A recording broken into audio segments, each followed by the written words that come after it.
All right, welcome to episode 3 of the Wastes of Crifoth. Revenge by another name tastes just as sweet. Previously, the characters found themselves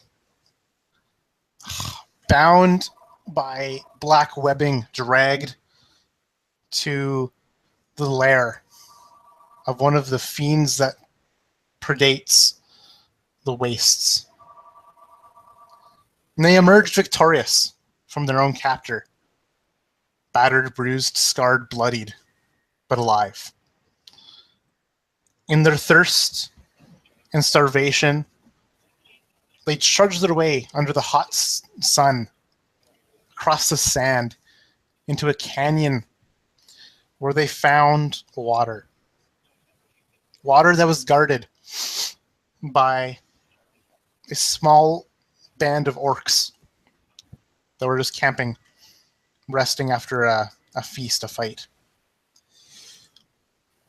Little did they know that this place they encountered was the home of a halfling hermit, a mentor to some, a stranger to others, but a friend of all three by happenstance. Elder Basha in this cave. But Elder Basha was alive no more. Face down, impaled by an arrow with red fletching. And as they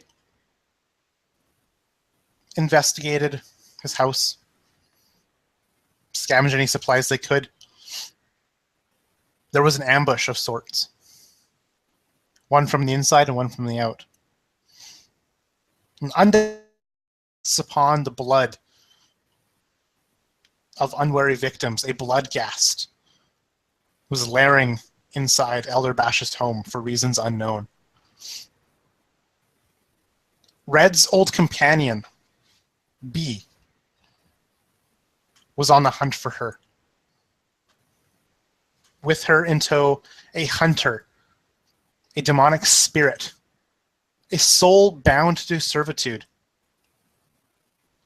to track down whomever's scent their blood has been given.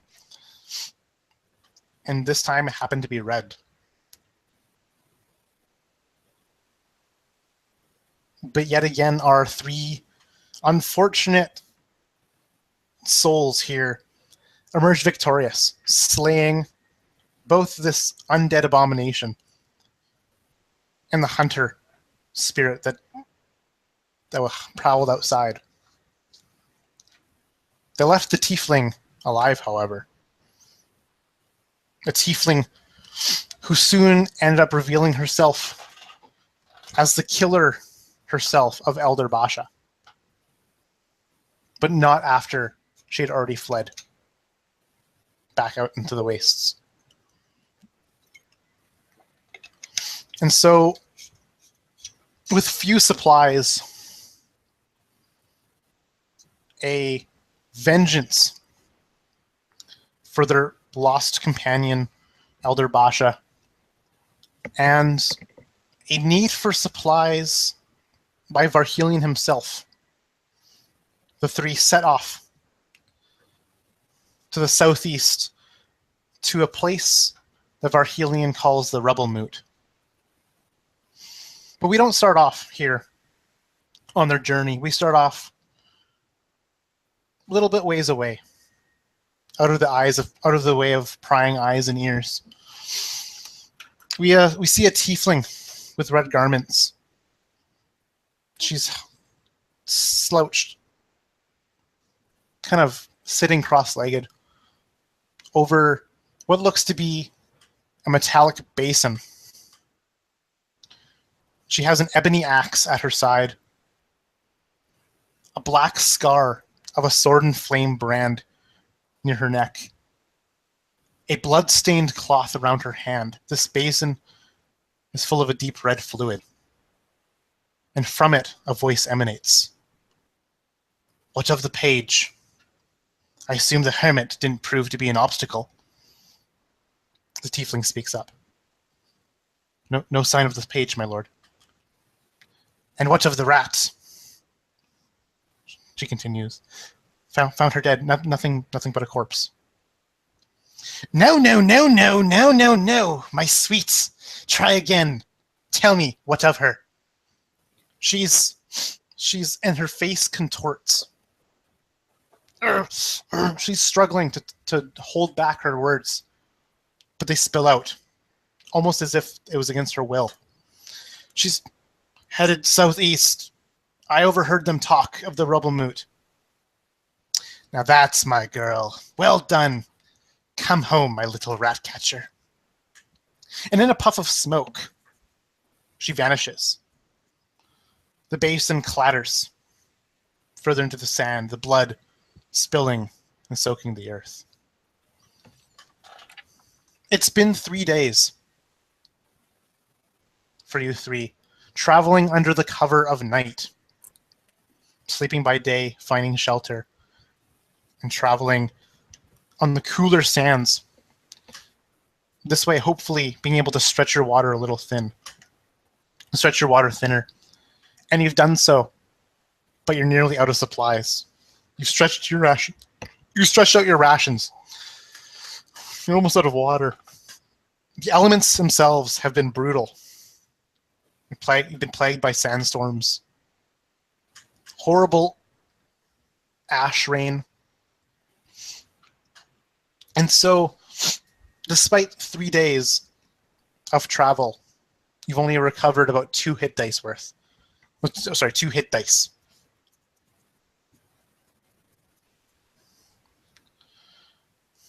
And in this harsh landscape, I'd like you to tell me why Varhelion sticks with this group of his. What motivates him to not go on his own? Well, he could easily travel to the rubble moot on his own, but he thinks that since he's already proved an asset to them, they could prove an asset to him in his further researches into the matters arcane that so interest him and he holds so close to his chest, and possibly discovering the secrets of his book while venturing with them. If the fancy took him, he could just as easily leave them in the desert to find their own way, but for now, it works out. He's also genuinely interested in, seeing people survive. And if he can see some other people survive a little longer, then he's happy to continue. And Megan, what motivates Red to stick with this group of just unlucky individuals gathered by chance and no more? What causes her to stay? Even though she is absolutely devastated by the death of Elder Basha, she knows that in this world, everyone dies. And no matter if you knew them or not, it really doesn't matter. It shouldn't matter. And so there's really 2 reasons. There's, the revenge she wants to get for Elder Basha. There's in the back of her mind, she hopes that they might come into contact with Bouchon and she might be able to not necessarily defeat him, but at least, die trying. But she is trying to focus on getting to peace with that. So those are all really reasons in the back of her head that she really knows that she shouldn't be, going after.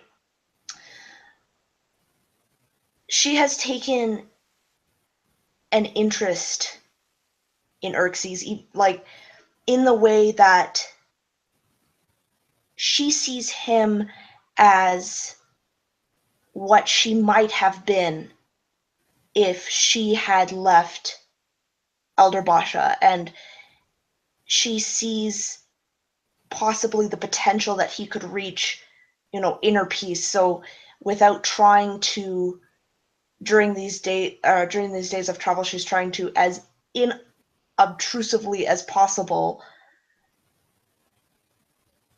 try to remind him maybe of some of the things that Elder Basha had said or has taught, or stuff like that.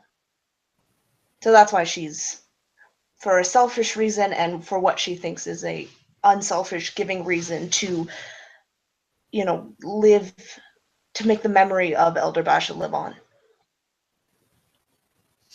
And James, what of Xerxes? What causes him to not peel off from this group and strive out on his own?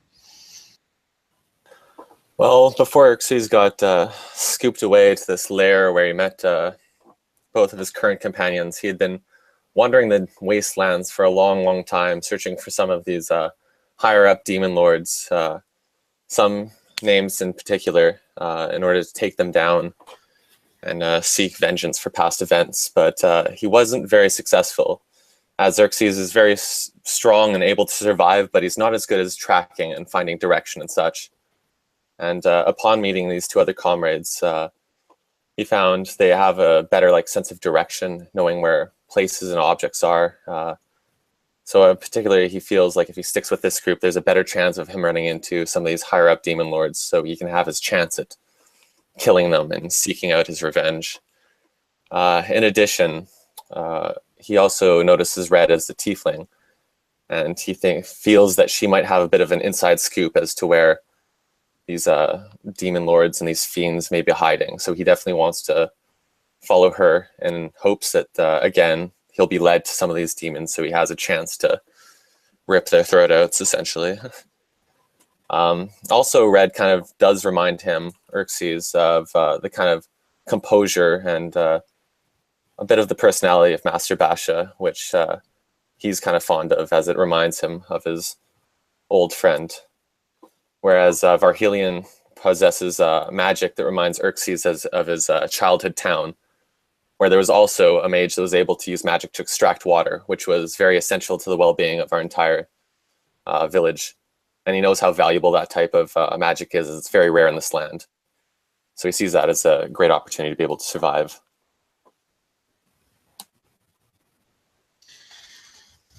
So the journey continues, one foot in front of the other, shielding your face from the blasting sands. In a gust of wind, Varhelion, your bag rustles, and something falls out of it onto the sand below. A page you found earlier, back amongst Elder Basha's belongings. It falls to the ground. And this is what it looks like.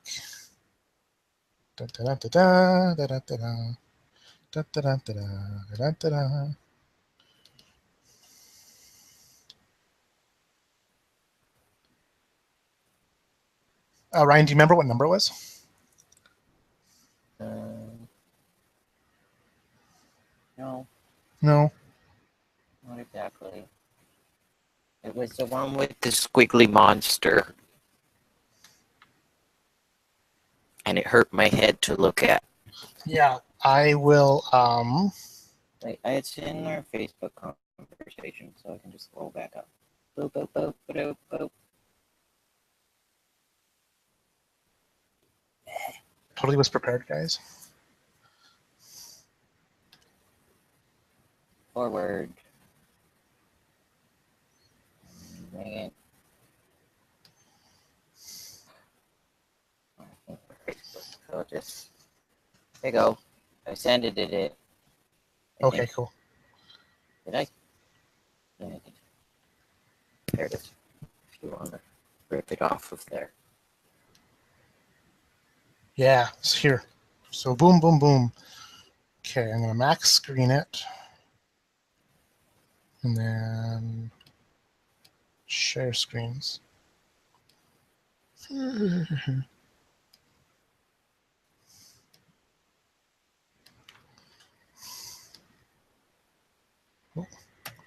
All right, there we go.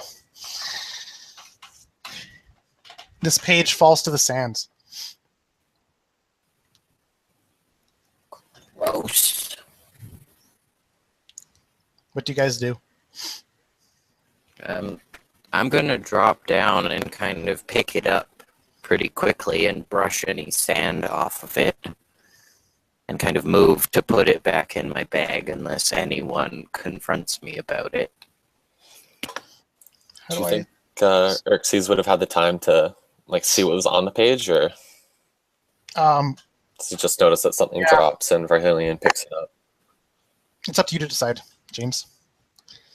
I'm gonna say I didn't really notice what was on the page. I wasn't really paying attention. I just saw him pick the page back up and scoot it back into his pack. I mean, Red can't see anything, so I don't. No, think but he can- Red felt something about this page. Something that twists her stomach. And even Xerxes actually might have felt it too. I might retcon it that you both notice just a feeling that lurches your stomach. A feeling that makes you dizzy. A feeling that sends searing pain from one limb to the other. And at that, immediately Red would freeze.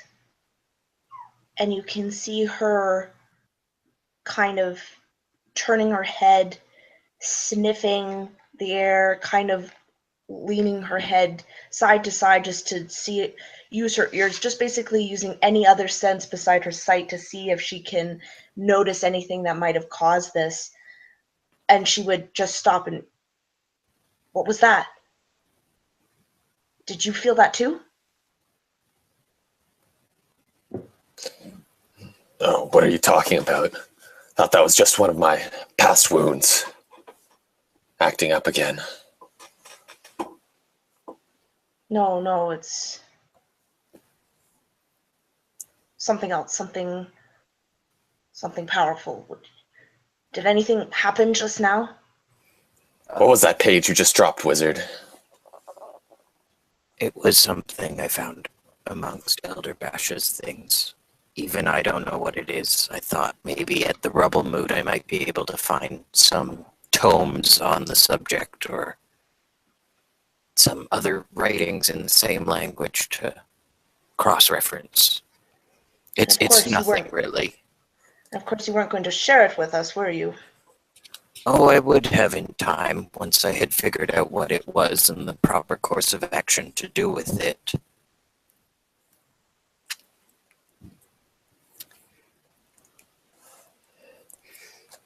Just be glad I didn't show it to that friend of yours, though not that I knew it was there. It was just among his things. Didn't seem important at the time. That I guess. Xerxes would kind of like stare at him a bit and maybe give a low kind of growling sound. Just say something like, well, you better keep that dark magic intact. We have enough to worry about out here, and foul magic running about. I can bury it in the sand right here if you prefer.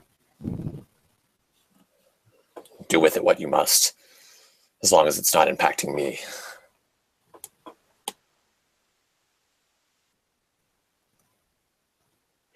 I expect that you to tell us as soon as you know anything.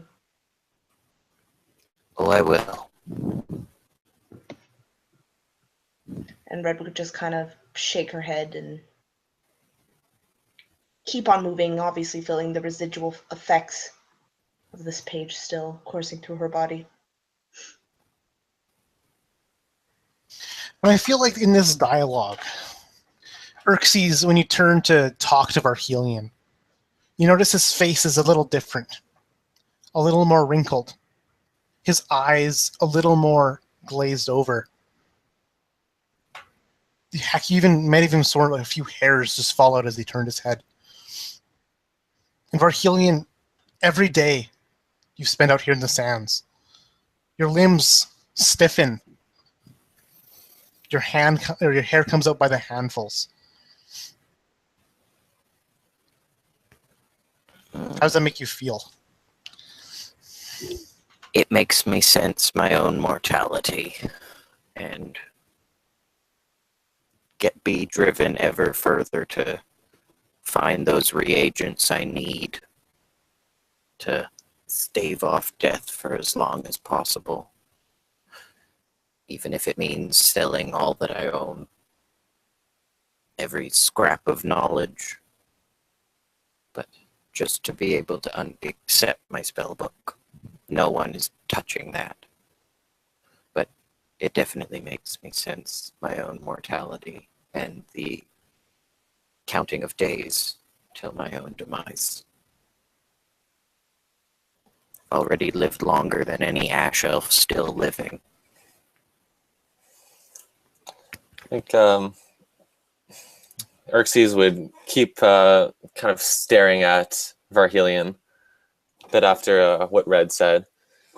And after noticing his physical appearance, he'd say, "You're looking a bit more worse for wear than usual, old man. Maybe you should bury that page. I don't want you dying. How will I extract water from objects then?" Well, it's quite simple, really. It's the rudiments of transmutation and necromancy combined. But right, you don't have any magical knowledge. Well, then let me do with the page as I will, seeing as neither of you can do anything with it. And we'll get our way to the rubble moot as quickly as possible. And I imagine Xerxes, as he's talking about all this magical stuff, just kind of, instead of intensely gazing at him, just kind of like crooking his head a bit and just being like, just looking very confused. And then after he says, "Let's just go to the rubble moot." "Very well. Let's continue on."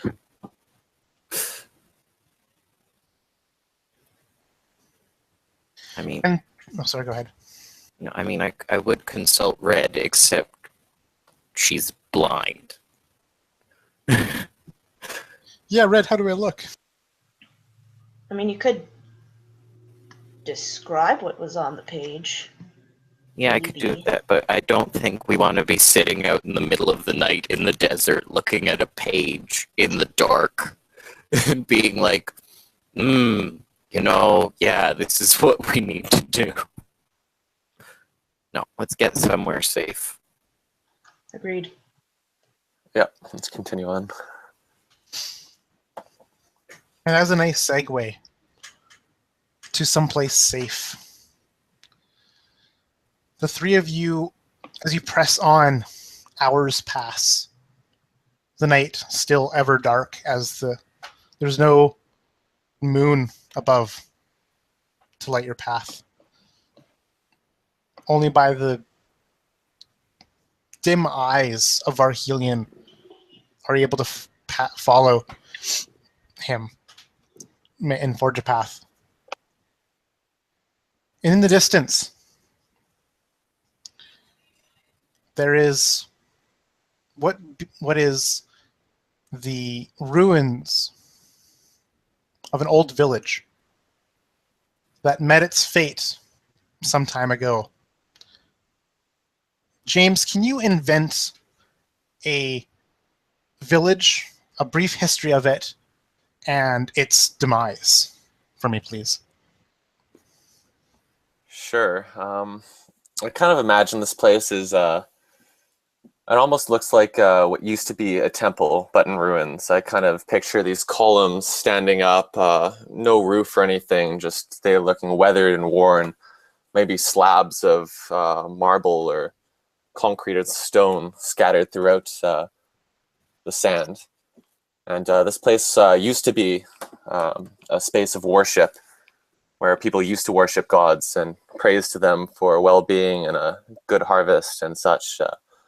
But ever since the rise of the demons and the fall of civilization, people have turned their back to the gods, feeling that they no longer exist or they don't have a connection to them. And so it has fallen to ruin.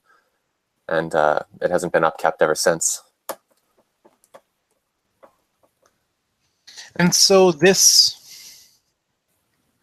ruin it acts as shelter. And as you approach it, the wind picks up. Shards of glass like rock and sand start battering at your clothes, ripping at the fabrics that you've used to cover your faces and bodies with. The wind continues to pick up. It continues to howl. This is the sign of a sandstorm that is approaching. What do you guys do? I gather my cloak about me and make a beeline for the shelter of the ruins, because I'd rather not be out in a biting glass rock storm.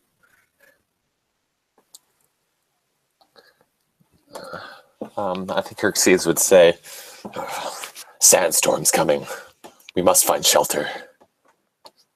And then he would probably follow Varhelion, trying to find any sort of cover where he could get away from the brewing sandstorm, avoid it from cutting against his skin.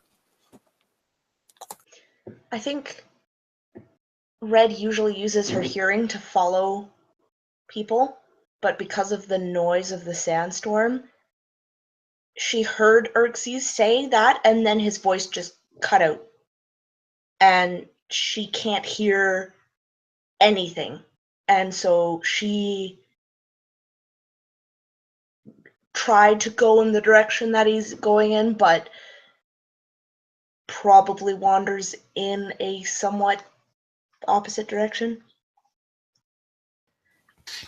So from the three of you, I'd like an athletics check, please, as the wind pushes against you, trying to knock you off your balance. An athletics check to be able to push onwards against this brutal force.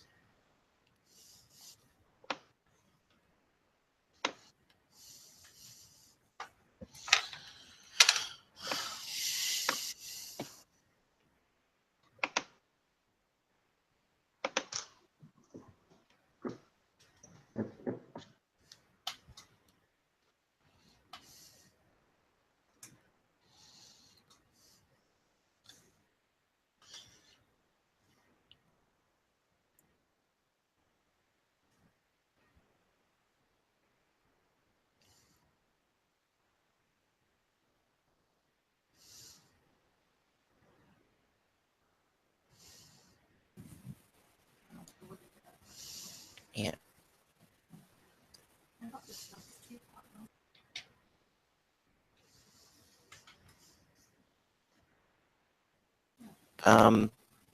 16.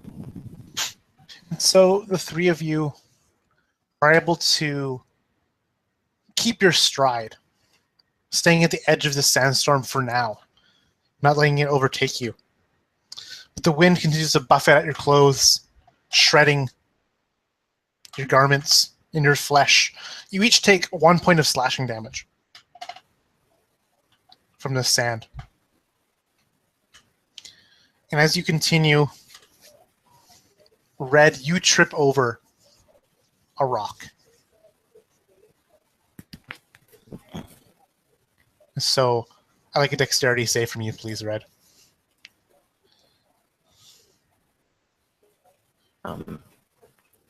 I gruffly bark back at Xerxes.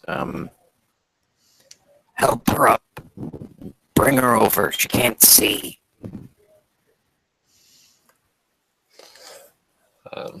Xerxes would kind of grunt, "Oh, I know that."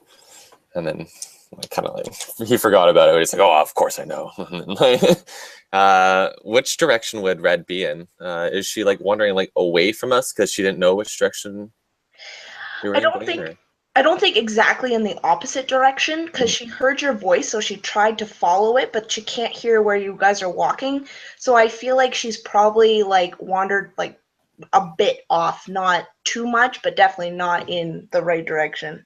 like how far away? I'd say probably like 10 feet. If you guys are running, like 15 feet then, because Okay. she's just kind of wandering around. Okay, then that's pretty easy. Then I'd probably just deviate a bit away from Varhilion to get over to Red, and I just call out, "Hey, follow us over here. Stay close." And immediately she would, hearing your voice, go exactly in the right direction and start following you. As you brush yourself off of the sand, as you've tripped prone in your stumble, you're able to get up back on your hands. You're disoriented, but you hear this voice call out to give you a sense of direction. Can I add something? Yeah, go for it. In fact, after I say that, I think I would take one of my long swords that are at my hip, and I wouldn't unsheath it, but I'd extend the sheath towards Red, and I'd say, "Grab a hold. Like, I'll guide you out of here." And kind of like just, I kind of wave it in front of her, a little bit, kind of motioning for her to try and like grab onto it. Yeah, and after a few attempts, she would, grab hold of it and use that to pull herself up from the quickly moving sands and, follow him. And instead of delicately guiding right across, instead, Xerxes wouldn't wait up. He'd just book it pretty much towards the thing. He doesn't care if he has to drag her the whole way. He wants to get out of this storm. Yeah. So I'd like another round of athletics check, please. As you continue to press on, you can see just barely in this thick wind the outline of what is that ruinous shelter. Varhilion, you fall behind, unable to press farther into the wind. And now you're a little bit in the thicker of it. You take 4 points of slashing damage. However, Xerxes and Red, you only take 2 as you stay at the edge. But it's starting to overcome you. You're not quite faster than it. Just one more push, you think. Just one more dash, and you can be safely inside the ruins. And so, with Varhilion lagging behind, I'd like the 3 of you to make an athletics check, but Varhilion at disadvantage.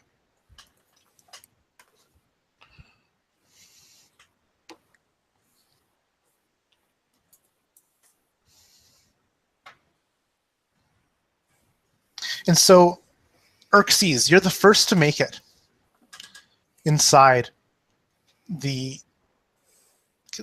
what remains to be the structure of this once old temple. You dash in, the sound of your heavy footsteps resounding in echoes off of this marble slab floor. You kind of duck around behind one of the walls that's still intact. You found cover from the sandstorm. Red, you've lost the grip of the sword. Whether it's in your hands, the sword, or in Xerxes, it's up for you guys to decide. But you're now alone, and you take 3 points of slashing damage. Varhilion, you press a little bit forward, and you bump into the form of Red. At least you've met up with each other. But the sand still slashes at you. Another 3 points of damage. Yeah, I think that Red would be the one that was ripped away from the sword and kind of maybe fallen a little bit, like just stumbled. And upon meeting, feeling Varhilion like kind of bump into her, she would put her arms around his shoulders, kind of helping him up so that he could lean on her if he needed to, and so that she could help him with walking and he could help her see to the shelter. I kind of imagine as Xerxes bolts into this, the shelter of the ruins, he'd kind of pull his sword from behind him, like thinking he'd just like tug Red into the cave, but then he's like, oh crap, like noticing that she's not still at the end of the sheath. And he'd probably turn around to peer outside to see if he can see Varhillion or Red. I don't know if he would or not. I may need you to make a perception check, please, to be able to spot their forms in the thick sand. Well, not one, so no. Yeah, you are unable to see them. Instead, Xerxes would just call out into the now blistering sandstorm. Over here, quickly. 12.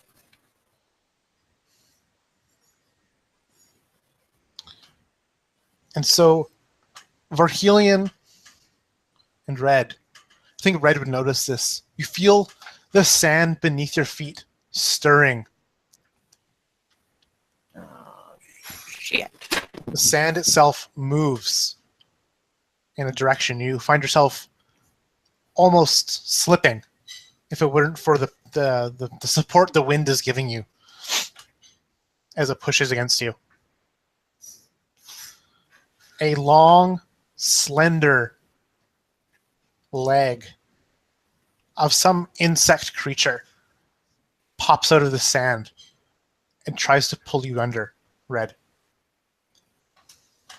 Give me a dexterity save, please.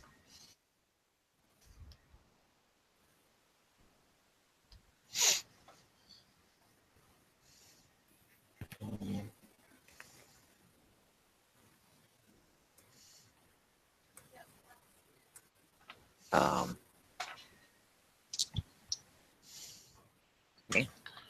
And so you're able to kick yourself free from this leg.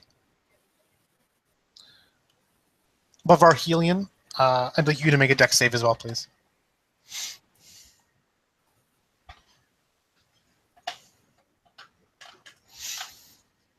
And so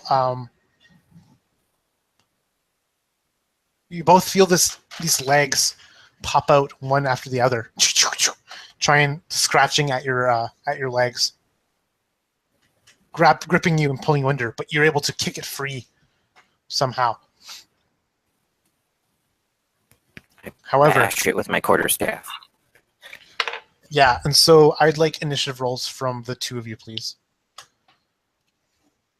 While they're doing that, can I look around the cave to see if there's any big flat objects? Like, my intention is to see if there's anything that I can use to shield myself from the sandstorm in order to go out again.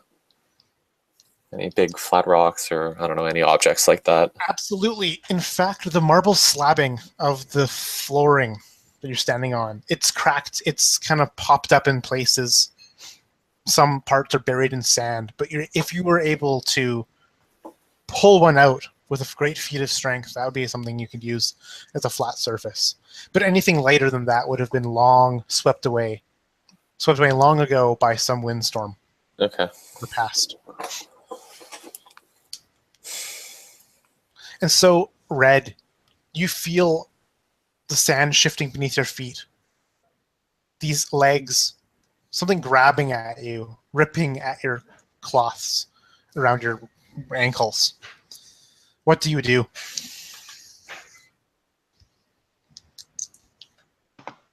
Immediately, I would try to, with my free hand, because the other one is supporting Varhelion or around him, I would take out one of my hand axes and just bury it into the soil, attempting to hit the body. Hopefully. Yeah, can you give me an attack with disadvantage because you cannot see the creature? You don't know where the creature is. I can never see the creature. No. Yeah, no. You don't know where it is. Yeah. Yeah. I feel like the sand is just totally distorting all of my senses. Yeah, absolutely. I got a 10. And so you slice your hand axe into the sand, but it does nothing besides, sinking into the sand. You don't feel any resounding thud.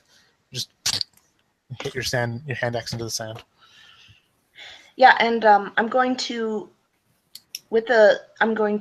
spend one key point to do a dodge as a bonus action. Yeah, absolutely. Yeah.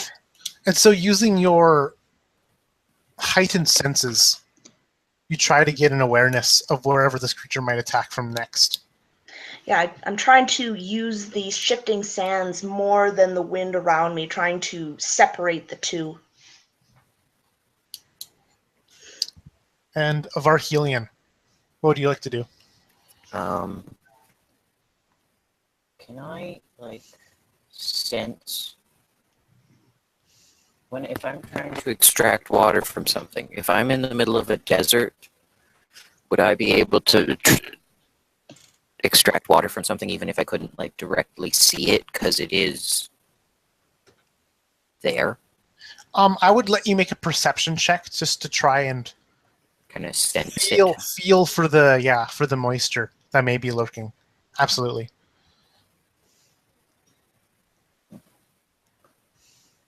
So perception 17.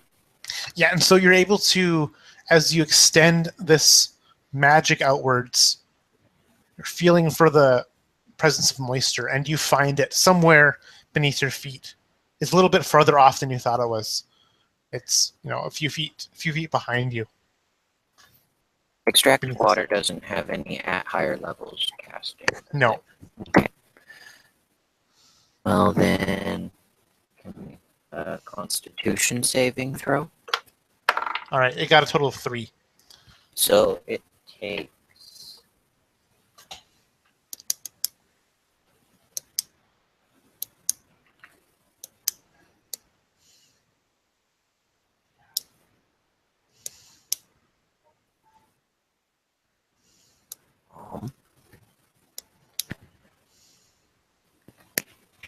Um, 11 points of necrotic damage.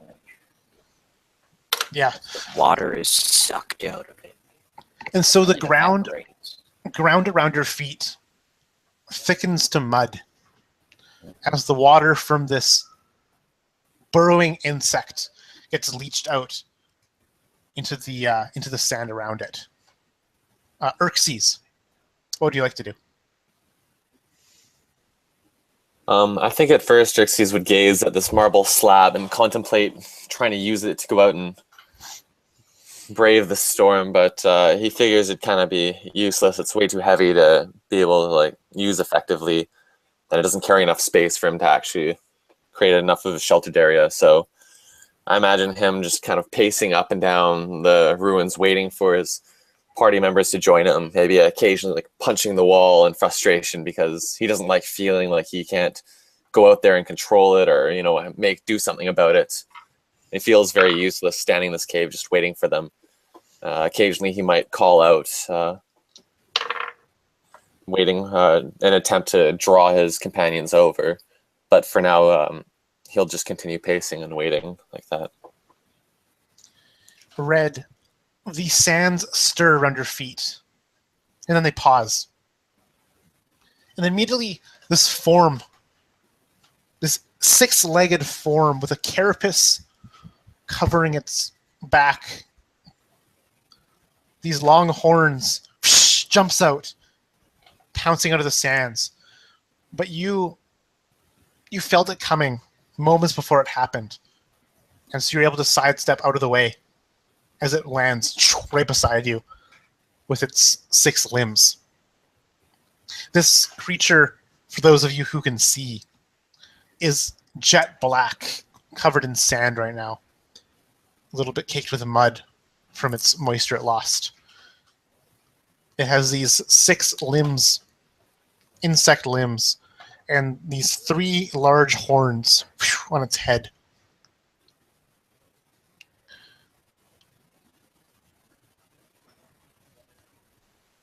Clatters its mandibles.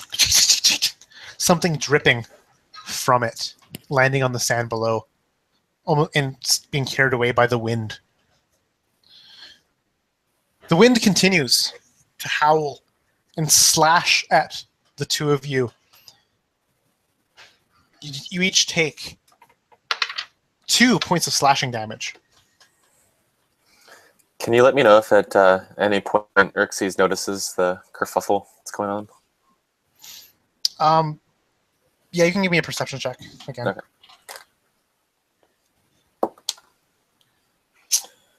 That time I got a...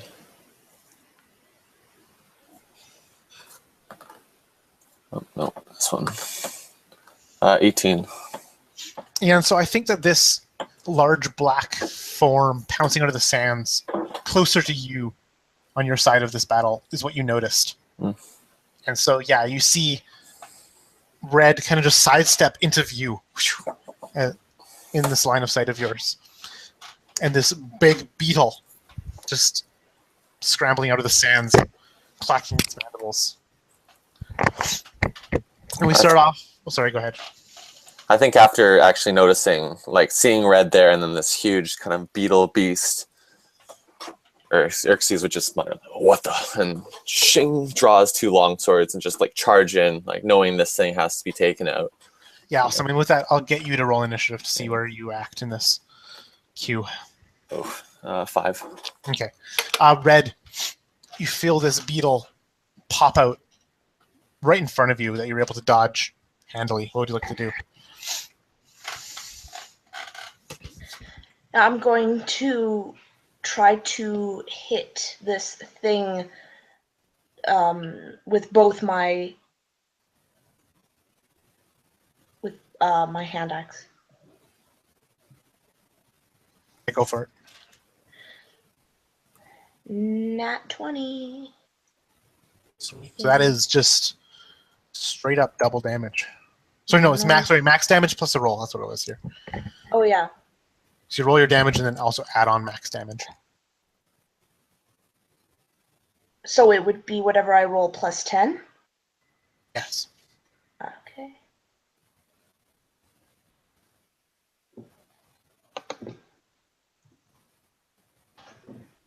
So that's 16.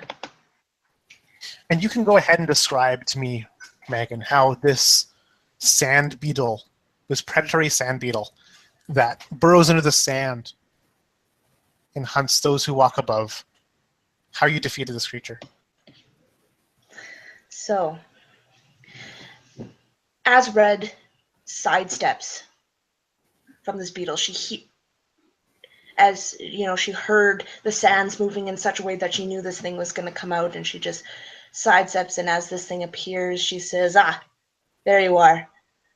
And she just takes one of her hand axes and jumps up and kind of steps in the opposite direction of the beetle, but the wind is blowing in such a way that as she jumps up, the wind kind of pushes her in, and as she makes her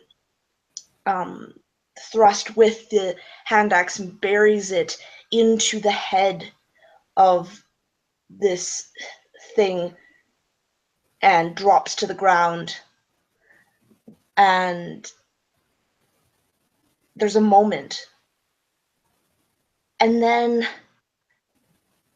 they almost look like tiny flies, like these black dots come out from between this thing's mandible and right through Red's nose. And she kind of breathes in and then stands up, looking a bit stronger and a bit less battered by the wind. So I'm thinking like the soot sprites in Spirited Away just floated into your nose. Yes, exactly, with their little eyes. I kind of imagine just after I saw Red sidestep and this beast come out, I drew my swords and I charged in, but it was only like 1 or 2 paces before Red just took her hand axe and just crushed this thing. I think Xerxes would be a little taken aback by that. Just, "Oh, wow, nice shot, Red. Come quickly this way." I'm trying to like get them to like get into shelter so we can all like regroup. Yeah, it's And just very calmly, Red would just like turn and just, yes, there you are. And then that's where we're supposed to go. And yes, I knew all along. Xerxes drew his long swords. He was all ready to charge on in there, but no, don't need him. No, got this. And we're able to press on back behind this cover that Xerxes found out. However, all of you are out exposed. And so you take another point of slashing damage, all three of you. But just as you finally huff and puff and go behind this cover, you just hear the full force of this sandstorm just roar past you guys. You know that the full force sandstorm can easily flay skin from bone, and that you were just moments away from this demise.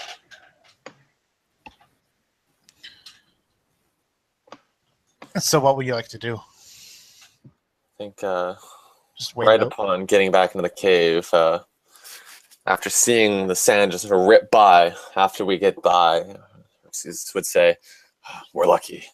Thank God you put that thing down in a timely manner."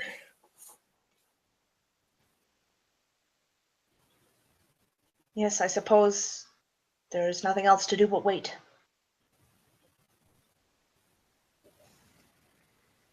And you notice that this ruin of a room, of a temple, it's still somewhat intact. The sandstorm is not able to breach it from this angle.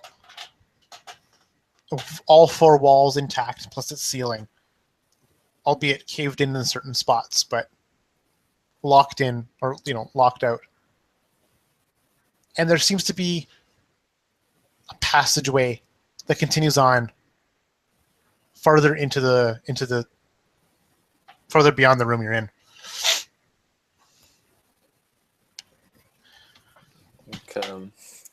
Well, perhaps we don't have to wait.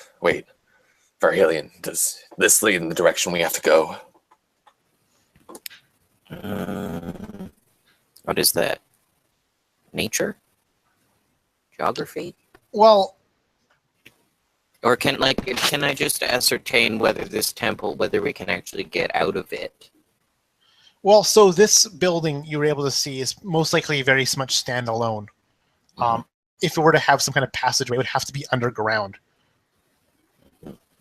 And so it's probably unlikely that that passageway leads out. But the only way to tell is by Going down it. going down it itself. You know nothing of this place. Can I roll in knowledge religion to see if I can ascertain what old god it was to? Yeah, I would let you and only you, Varhelion, look at the runes and the symbols and the engravings on the walls. Sure, give me your religion check. 21. And so, as you're idly passing your fingers, tracing them over the worked stone that make up these walls, you're able to dust away fine layers of dust to see that on each side of these walls, they probably weren't stone. On this side, as you brush away this caked dirt, you feel the smoothness of glass, colors. And as you expose more, it's just these big walls of stained glass that are blocked off from the other side by just layers of sand and dirt.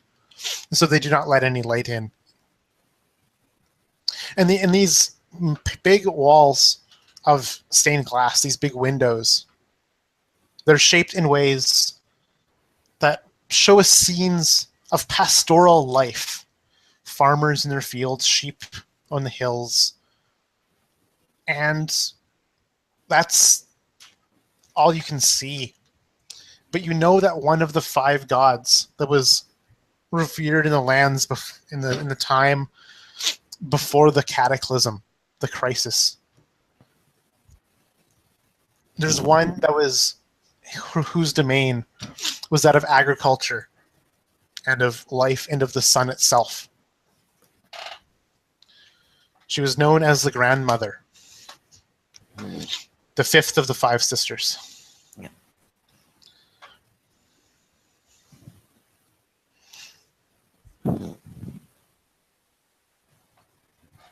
The center of this room is dominated by kind of a well, not altar, but a stand made of worked stone, almost as if it was just part of the flagstones in the floor itself. Just this kind of bookrest of things. It's empty. It's smooth and polished by sand. And as you kind of move in this room, you can feel the smoothness of the sand itself on your feet. And again, yeah, you notice that passageway on one of the walls leading to another distant chamber. Its walls are lined with these round rusted iron kind of just in the thingamajigs. Will look to be, in times of old, torch holders. Oh, sconces. Sconces is the word that Varhelion would have come to his mind. Something he hasn't seen in a while. Because there's not much burnable. And so what would the three of you like to do? Well, I want to examine the stand briefly and then probably head through the passageway. Yeah, Red would just be in here and just say, "Where are we? What is this place?"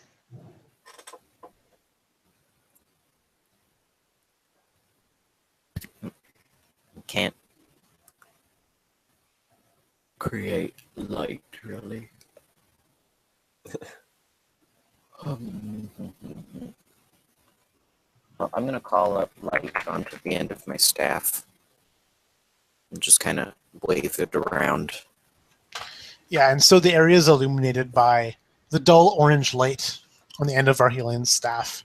The same light he used to reveal the Bloodghast crouching on the wall back in Elder Bash's cavern. Thankfully, his staff does not reveal a similar sight like the one back then. The room is empty, besides the three of you. And the two of you are able to see, well, I guess Xerxes, you're able to see just the pattern of color on the one wall, the stained glass, that has been kind of brushed away by Varhelion's slender, wrinkled hands. We're in some sort of old temple. And there's a passage that leads away from here. Answering Red's question from before.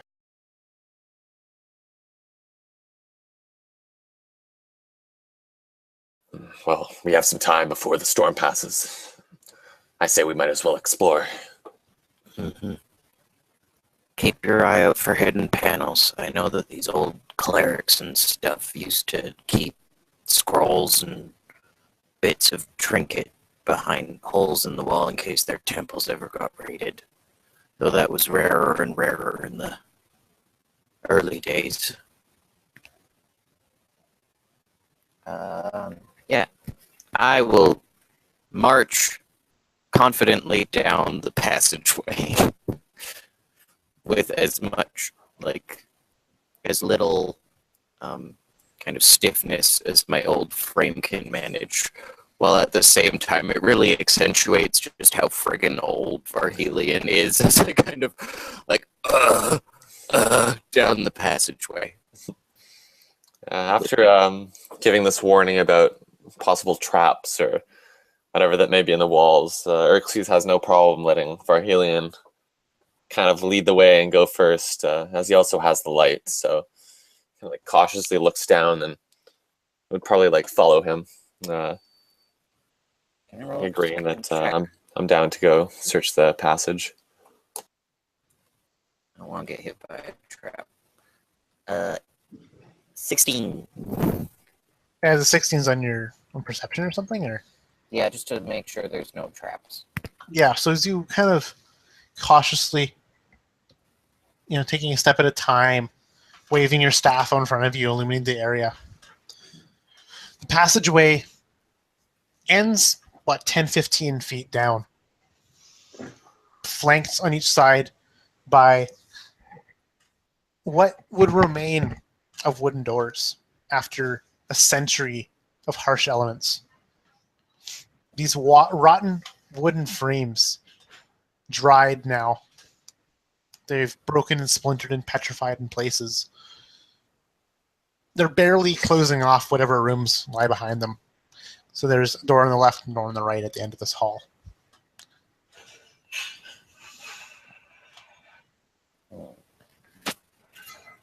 So I'm going to keep walking down and... Okay. Out of character adventuring rule. Always go right. It's always a good idea. Even if it's not. Yeah, but you don't want to tell Connor that. Yeah, you could just change anything. But anyways, Varhelian's going to walk over to the right door first and kind of bang it with the bottom of his staff. Yeah, and the wood would just break away when you just bash it. It's thin, it's broken, it's whatever. But as you break away pieces of this door, an orange light is on the other side of it. It flickers. It's giving off this yellowish red glow. It's the unmistakable sight of fire. And this fire is, not right in your face, of course, but it's at the center of the room somewhere. And as you kind of use this peephole to kind of get another look, you see the back of some figure. She looks to be a woman with her long hair, her slender form. She has black hair going down to shoulder length, pale white skin, just sitting cross-legged at the fire, kind of just warming her hands. As it is quite chilly now in the thickest of the night in the desert of Crifoth. What would you like to do? I say in Ossian, "Hail, traveler!" And just see what her reaction is.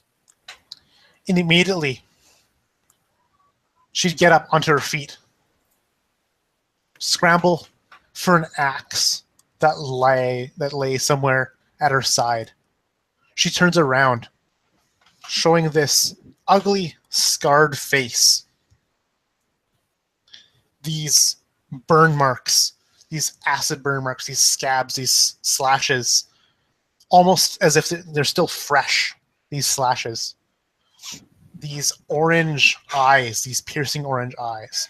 And at her forehead are these stumps of what look to be horns that have just been broken off. They're Another cracked. tiefling. Her visage, skin, it's all a pale white. Like snow. Like it's been bleached.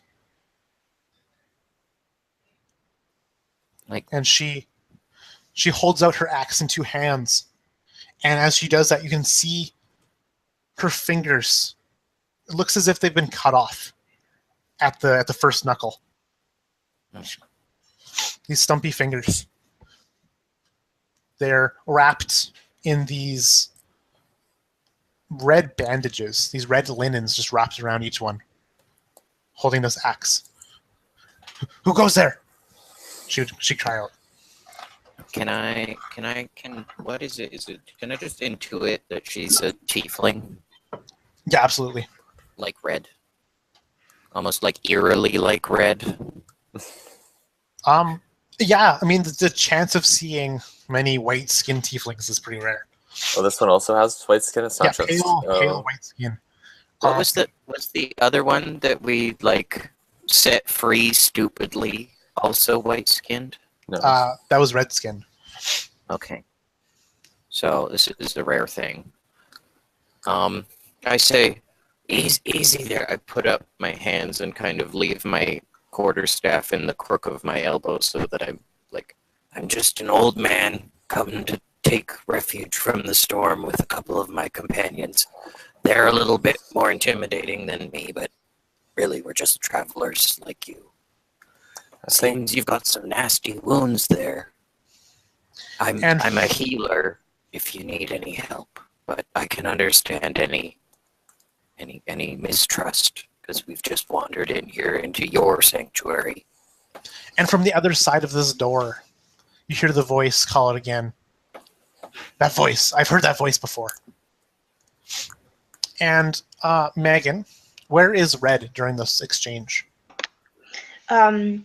She was in behind in the back when everyone was going down the corridor, so I feel like she would still be in the back behind everyone, but definitely curious now that there is another person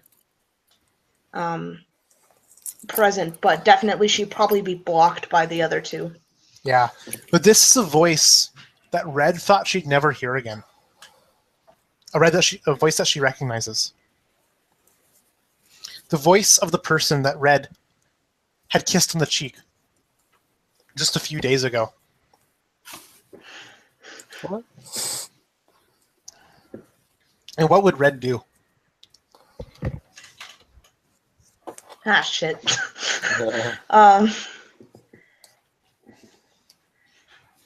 Yeah, she would probably say that.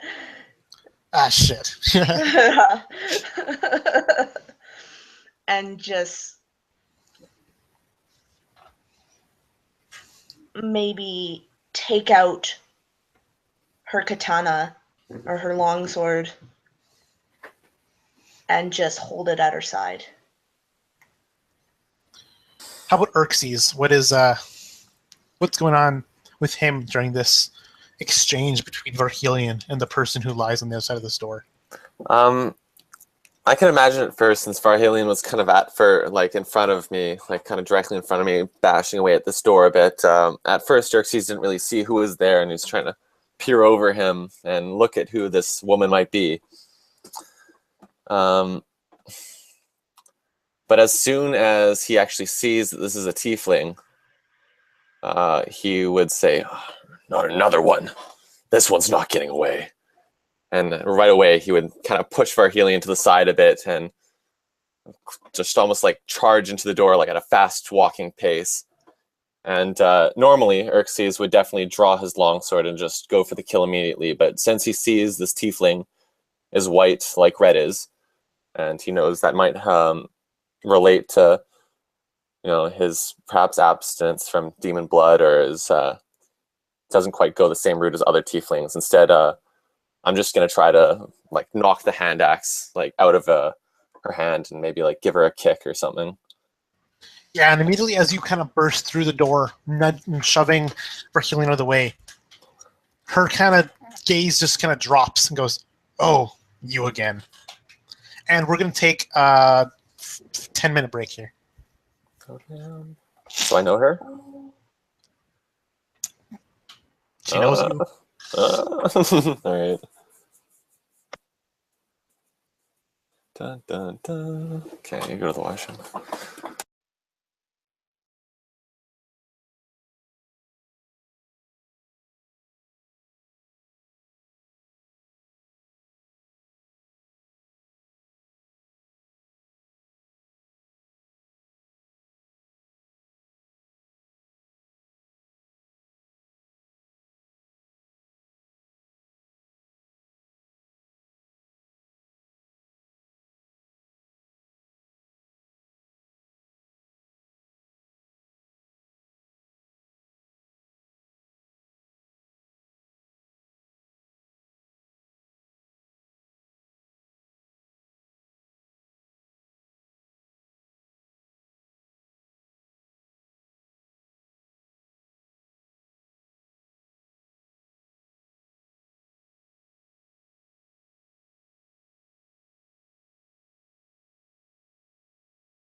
Ow!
I don't know if you're trying to talk, Megan, but you're muted. No, I'm just talking to Connor. Oh, okay. Uh,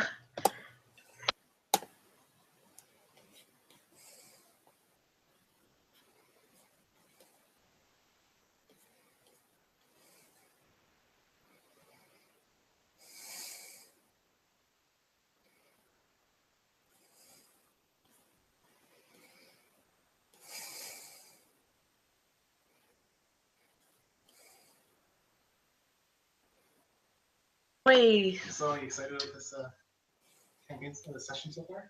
I'm angry. Me? Yeah, cause You're awkward? I'm awkward. Yeah. Why are you angry? Cause I didn't expect to see her again. I was trying to build up how I would react to her when I saw her again, but I haven't. Maybe let her go again? Oh, Ooh. that would be original. Maybe let her be the fourth person in the party. Oh.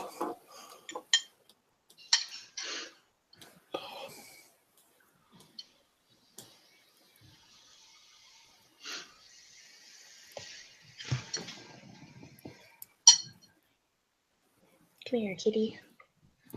Kitty.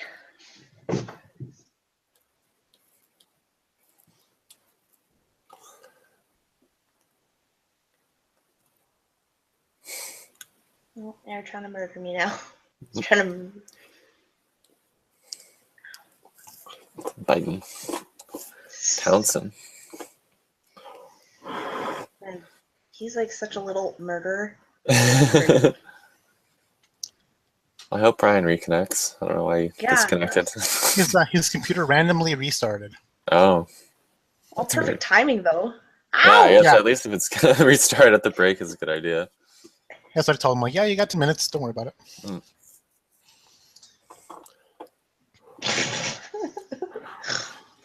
So I was just talking to Megan about like how much does she hate me right now? Why? Because you're throwing this character at her? Yeah.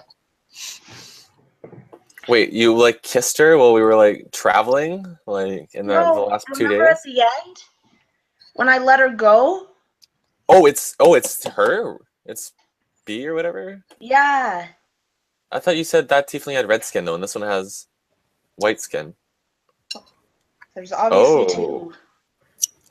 Oh. Wait, what? So it's the same tiefling? No. Oh, remember we fast forward like 3 days in time? Yeah. Yeah. Okay, so we encountered her like in that time period. So since last session, right? Yeah. We started off this session like 3 days. Like 3 days after the last, yeah. 3 days of traveling.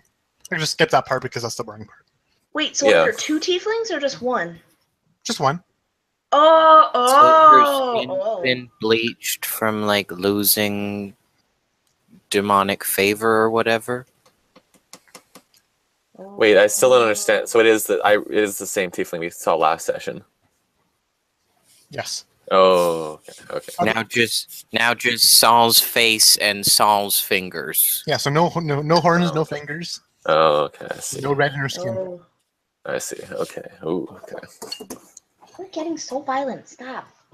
Oh, okay, that makes more sense. Oh, dope. So how are you guys liking the session so far? Good. Yeah, it's really great. Mhm. Really into it. So, has Red gone up and had a tearful reunion with... No, we kind of stopped at me like busting in. Yeah, Getting what it ready is, to rough this chick up. I cliffhangered it by saying, yeah, you bust in the room and break time. Yeah. Cool. Even the breaks end on a cliffhanger. Yeah, that's my forte, is just cliffhanging. It's just like, yeah. Yeah, that's all I do. Tune in next time. You're just like, yeah, session is over, guys. What are you talking about? Just so you guys, once you come back from the break, it's like, yeah, no, session's over. Yeah. Oh, yeah. Actually, nah, you're not going to get there. Yeah. Did I say break? I meant like break. Like a good 2-week break. Yeah. All right, so everyone's back and happy. Oh, you again, Uh-oh. she says, as you barge in the room. Xerxes, what do you do? I think at first he would be a bit taken aback by you again. Like, Xerxes can only remember ever meeting one white tiefling. But then it clicks. He recalls from 3 days ago that this is the same tiefling that he had skirmished with and that Red insisted he let free before. And he kind of stops in his tracks and, wait, you? What the hell happened to you? A lot happened to me. And at the point when Xerxes goes rushing through, Red would also rush, yelling at him to stop, but would be cut short when he says what the hell happened to you, and just kind of stop. But she's now in the room. Yeah, and as you are in the room, you can see her full figure. You recognize these red garments she wears from before. That black sword piercing the flames, black scar brand near her neck. Those same piercing yellow eyes. Talking to Xerxes, yeah. Oh, sorry. Even Verhelion too, as the door opens, like this is a figure you remember seeing. The face may be a little different, scarred and battered up. Horns missing, fingers missing. In response to what she says, Xerxes would say, well, it does seem like you've suffered, but not enough for what you did to Master Basha. And then he'd draw one long sword and kind of like point it at her. And he'd say, Red, you said I could slaughter her if I ever saw her again.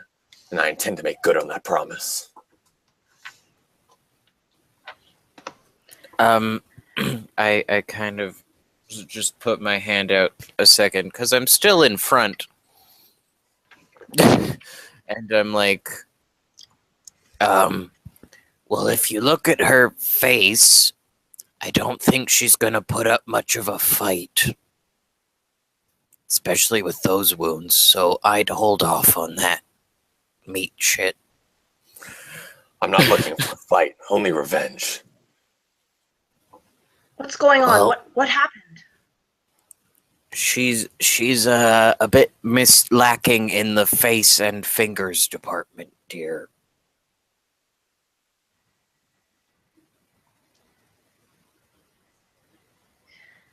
And Red would drop her sword and slowly walk up to B and slowly just put her hands up on either side of her face and just, as lightly as she can, just like touch it, feel. Yeah, and you feel the outline of her face. And your fingers crawl up. You can feel the jagged edges of where her horns have been broken off. And as you kind of touch it, she kind of like, ow! Kind of flinches in pain when you do that, as they're very sensitive. And she kind of whispers in a low hush to you. Can you tell your friends to back off? Stay their blades. I mean, no quarrel with them.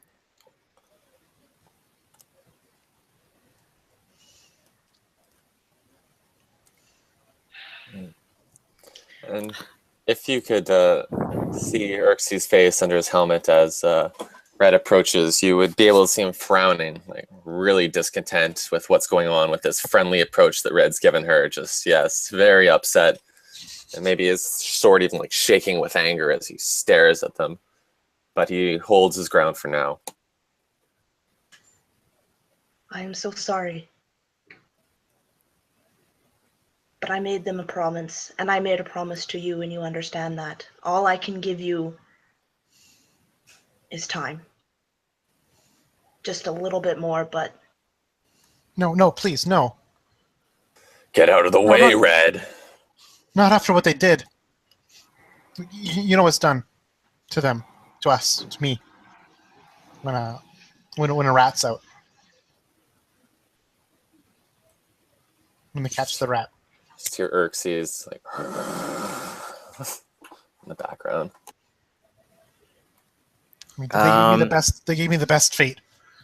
But Wait a second. come on. For old time's sake, just please. I remember that kiss, and so do you.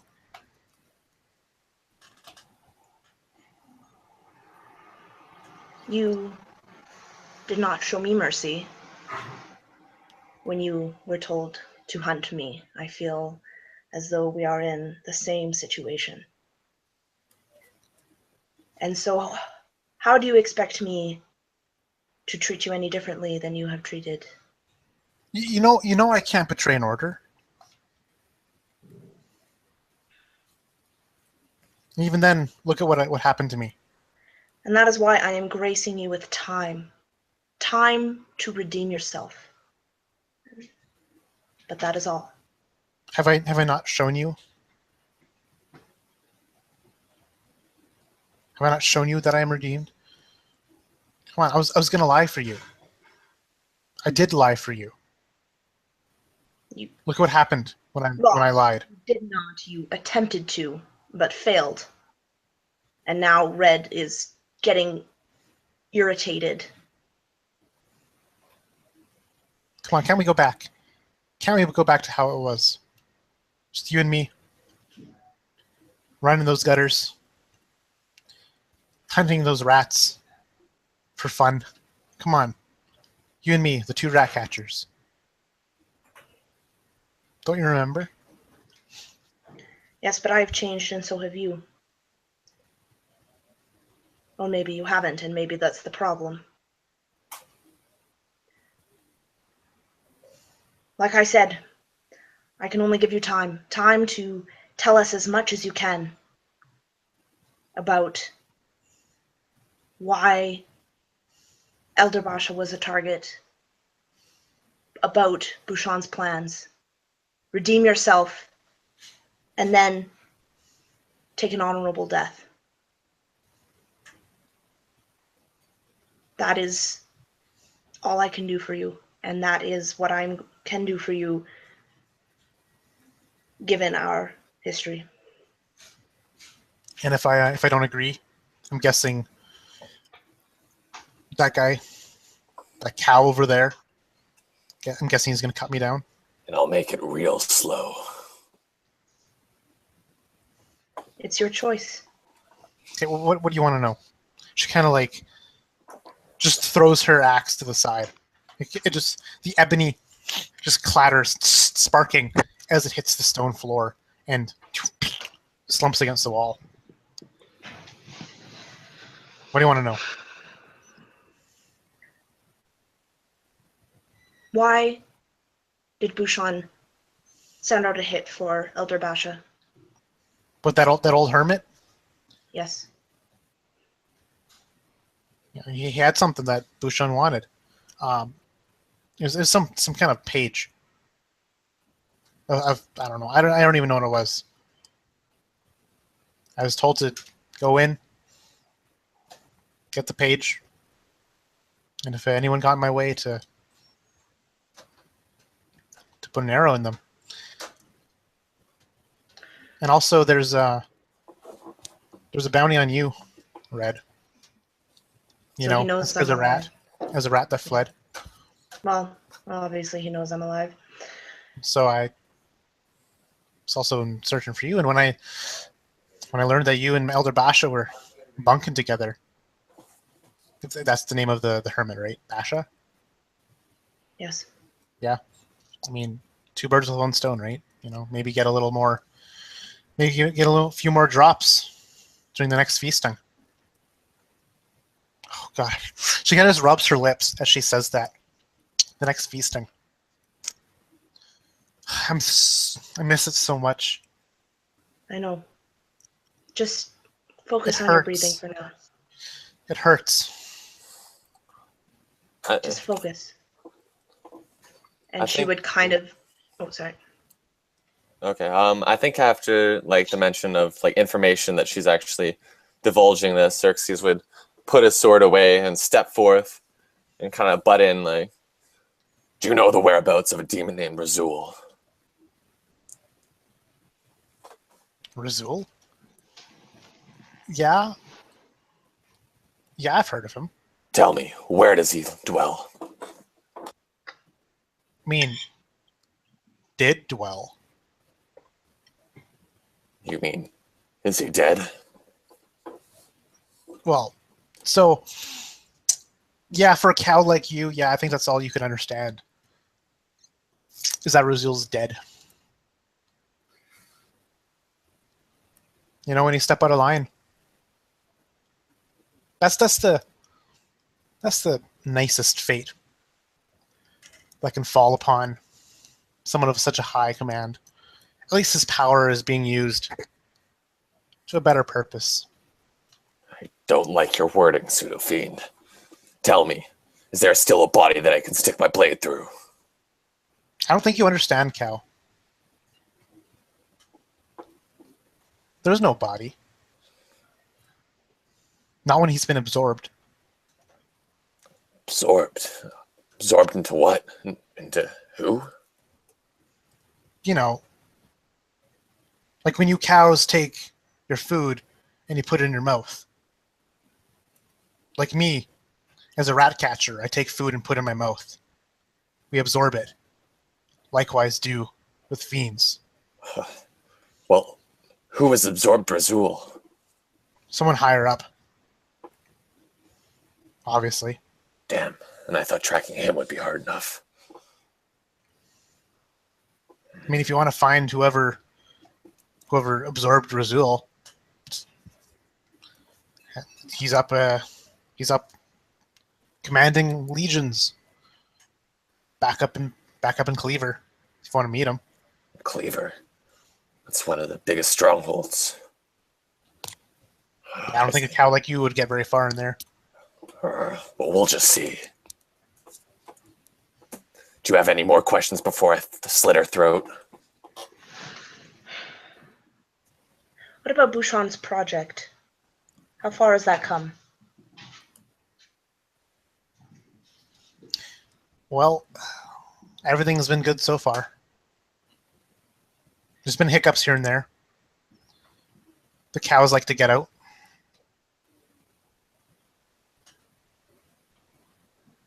But you know, that's what we're for. Yes, but what of the tieflings? Has anything come of that? Anything viable? Yeah, we've made a lot of progress. I mean, if we were back there, you with me back there, you'd be so proud of how far the project has come.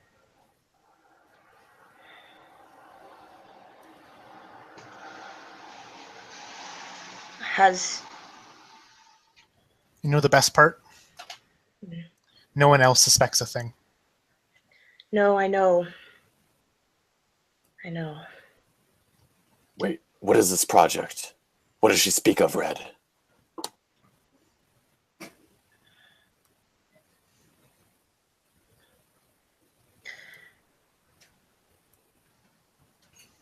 Red, is that the name they call you by now?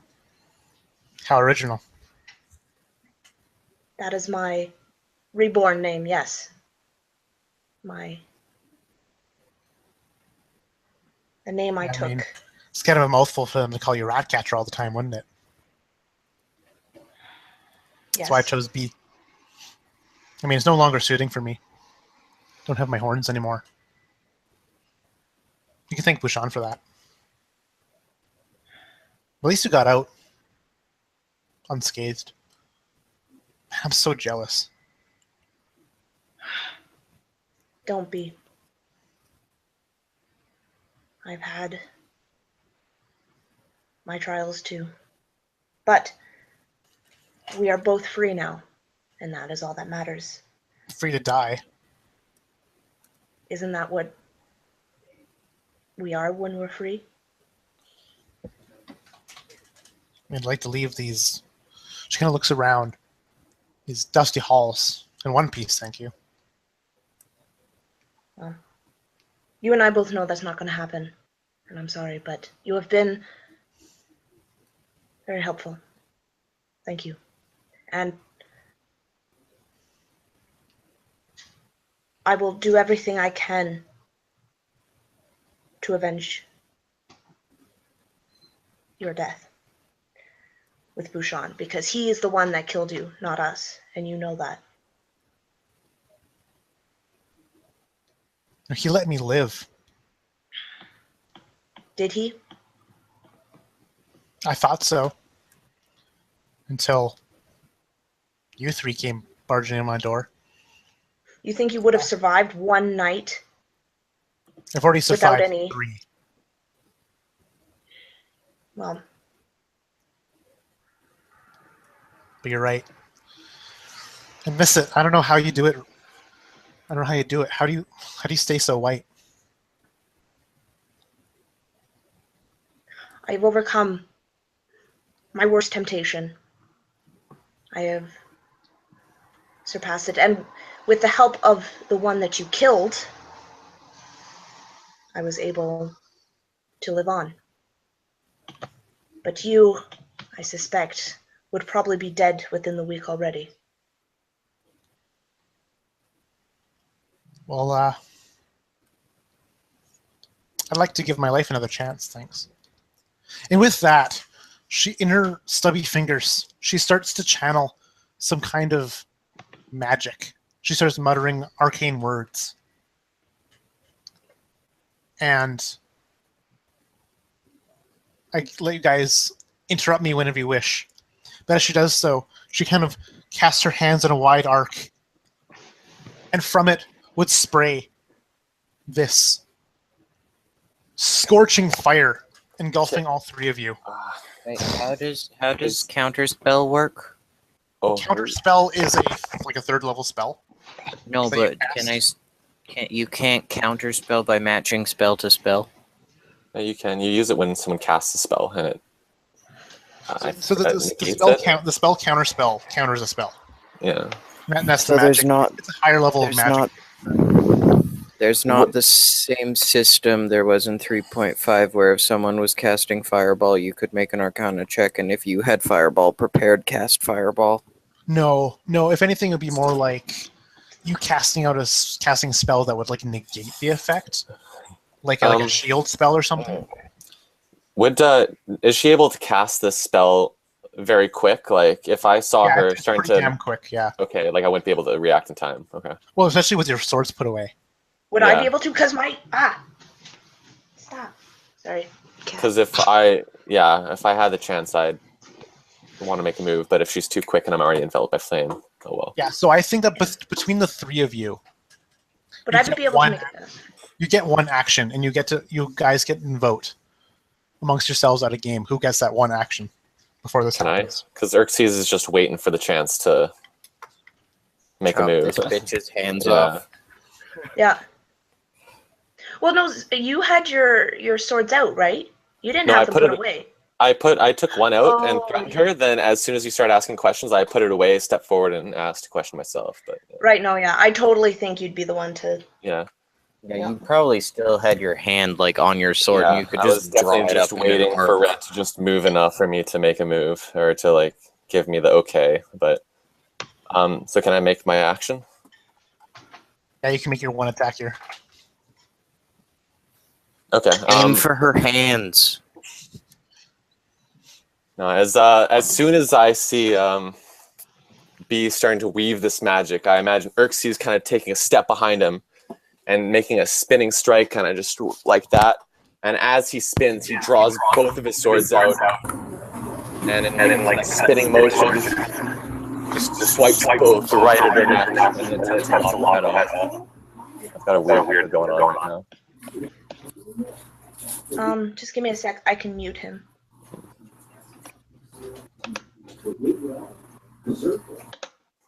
Okay.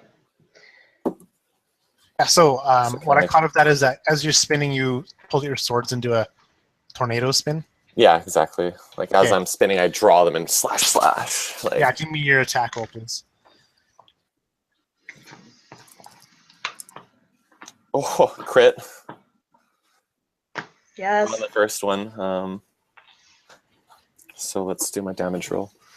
So that's a D. So it's +7. So 7 + 11 is I should do this 18 points of slashing on Yeah. the first attack. Do I even need to count the other one? Yeah, you can do the other one.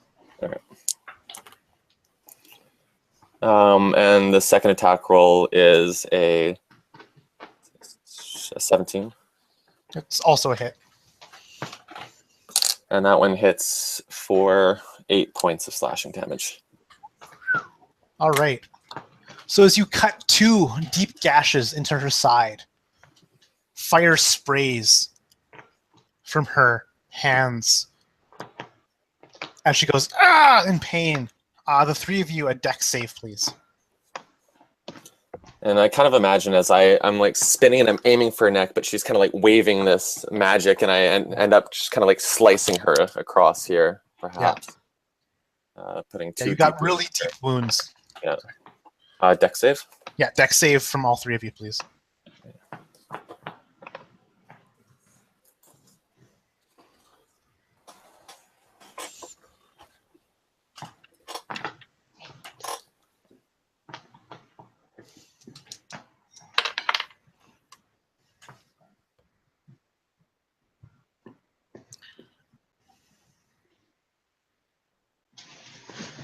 So, James, you'd take 4 points of fire damage, and so would you, Megan. That's before your resistance to it. And then just waiting on Ryan for his dex save. Resistance Ryan, is half, right? sorry? Your resistance is half, yeah, so you take a total of 2 points. And Ryan, you take 4 points of fire damage as she casts this swath of fire after being cut with 2 deep wounds by Xerxes' spinning blades. And then she kind of gasps, reel in, kind of cough up a bit of blood. And with kind of a snap of her fingers, she disappears in a puff of smoke, leaving behind all of her belongings. But she vanishes. Oh, damn it, not again. You should have let me slice her down when I had the chance. You gave her time to escape.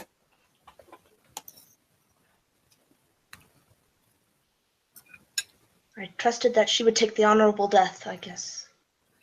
I was wrong. There is no honor among fiends. Can I roll Arcana? Now, what are you trying to do with this Arcana check? Determine what the last spell she cast was. Yes. Um, 20. Yeah, and so it was of the conjuration school, of the subcategory of transplacing matter from one place to the other. She cast the spell Misty Step Yep, I figured. and teleported who knows how far of a distance away. Well, I know It's- for a yeah. fact it's not No way very to see it. far. It's not Yeah. very far, but enough to disorient you and give her a head start. She's still in the building. And She can't have gotten very far. and at the mention of that, Xerxes would immediately like swing around, turn to the door, long swords in hand, just bolting out. And as soon as I get out of the doorway, I'd look both ways to see if I can find any trace of her. Yeah, and you see a pool of blood, probably where she appeared. And it, again, this little trickle mark across and out of the building. Is that leading back the way we came, or Yeah, out of the building. I'd immediately start sprinting and following that the Yeah. tracks of blood. And as you exit this doorway, you're met with this buffeting of sand. And you look into the sand, you can't see anything, you look the other way, and there's just, it's bleakness. So there's no trace. I can't. You can give me a perception check to see if there's something. Red would just mutter to herself. She's long gone by now, and start Well, pacing around. I got a 19 on my perception check. Yeah, and so you see perhaps a figure just running full sprint farther in the sands, just in the midst of this sandstorm. Her stride, probably twice the speed of a person. You have met her in that time before. She does augment her abilities with that of magic. And Red, you've known her to be somewhat proficient with the arcane talent. It was called the Touch. A gift that was given to her by Bouchon himself. Even though it's very perilous to do so, Xerxes is so consumed with his rage and want to cut her down for what he did to Basha, he'd just run out into the sands trying to follow her. Yeah, and so I'd like you to make a constitution save, please, with these shards of sand and rock and debris just whizzing by at breakneck speeds. So I got a 25 on my con. So you're able to shrug off this pain. You keep going despite taking another 4 points of piercing and slashing damage. As you trudge on, but your speed, your steps are nowhere near as fast as hers. And you think you lost her as she leaves your line of sight. Varhelion Oh, sorry. Go ahead. Varhelion steps out and casts, like, I follow him as he runs off. And I cast Shield, which I prepared from the book, around myself and walk out to him as he's running, and I yell, "Meat stack! You're not gonna catch her. I don't have that spell. She's gonna make her way out into the sandstorm and die there on her own. Or die of thirst in the desert. It's a fitting end." I suppose that is more painful than anything I could do. Damn it. I think that Xerxes would kind of concede she's probably long gone, moving much faster than he is. Even as he was sprinting after her, he knows that she's moving a lot faster, and it's very unlikely that he'd ever catch up. Kind of swear and just sheath his swords and run back to cover, trying to get out of the sandstorm, trying to prevent himself from taking any more bodily harm.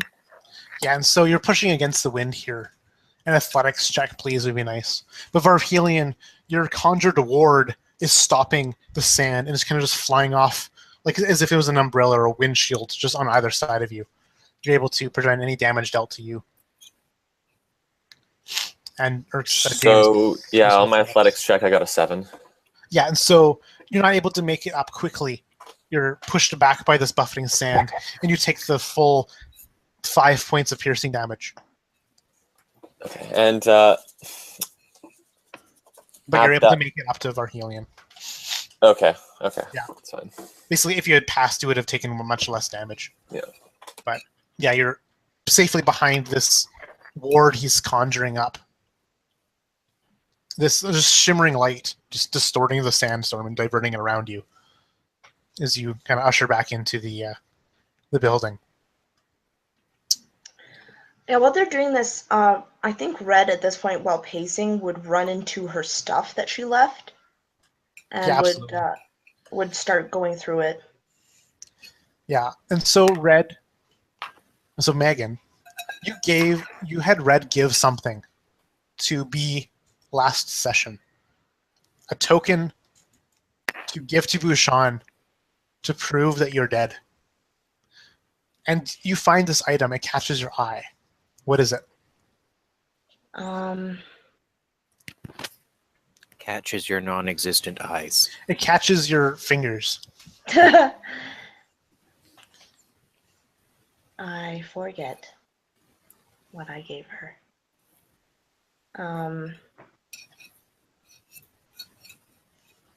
And to be clear, you did not specify what it was last session.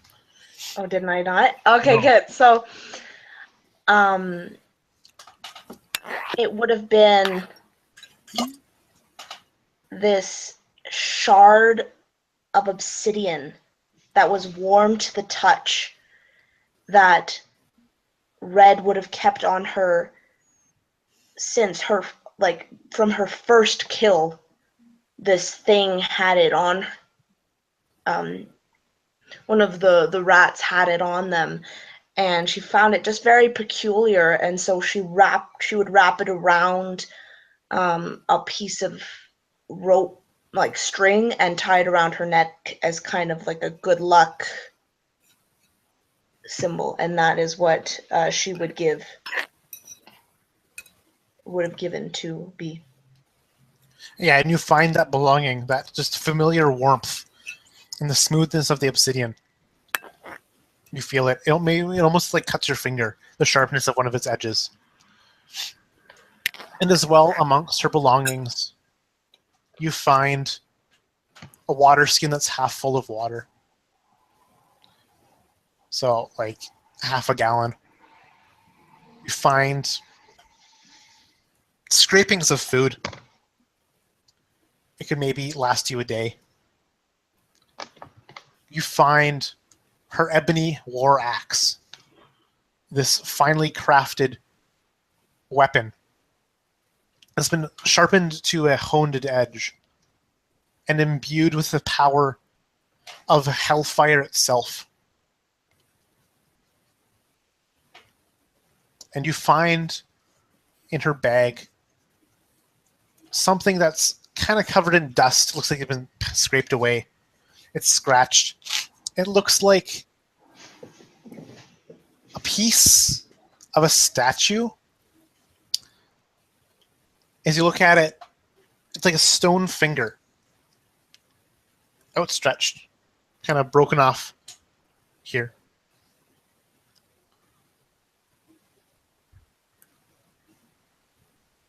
And you find other belongings in there, some bandages, unused.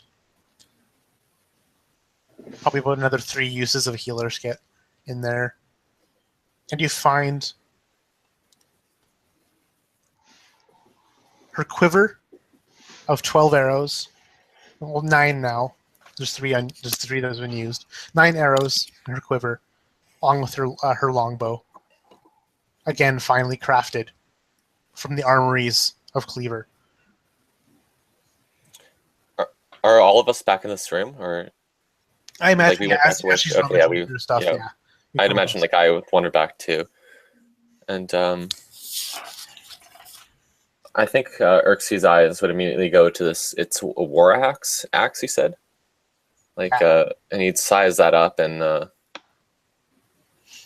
Yeah, as you kind of check the axe for its balance, it's finely balanced. It's got nice weight to its swings, but it's easy to carry and parry and such with it. It's lightweight, but it's heavy at the same time. Xerxes would examine this and say, "My, this is a fine blade. You don't mind if I use this, do you, Red?" Take it. I have no use for it. Good. This was once used to inflict terror upon all. Now I will use it to strike them down. Every last fiend. And so, Megan, the obsidian, the ebony weapons created by the armory of Cleaver, they each have kind of a unique property to them. Something that a mundane weapon wouldn't have. And what is this property?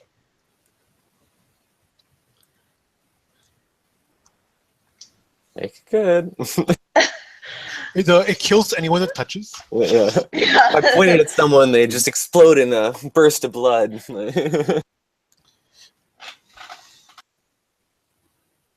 I think that it would have some sort of like signaling mechanism for humans. Whenever a human is nearby. Oh, like Sting. Yeah, exactly. It would glow, I think. Yeah, and so Red. It would glow red. veins. It would have given like this veiny appearance. Yeah. Of this bright blood red. And thrum like a heartbeat as it gets closer. Like pulses. Yeah, exactly. As it's close. Yeah. Solid, yeah. That's awesome, yeah. Sorry, That's in response to what? Humans. Oh, humans. Oh, okay.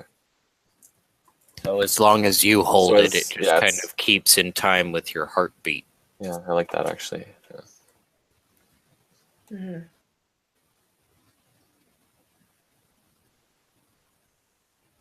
So this longbow, is it also like a cool special thing? Yes, it would have the same property, but it's Okay. slightly altered so that when you knock the arrow, you can kind of like a little metal detector. It kind of like gives you a sense of where the humans are Cool. Yeah. through the same mechanism of its, boom, boom, boom, heartbeat style blood pulses. And so Yeah. these weapons are colloquially called blood ebony for that reason. Yeah.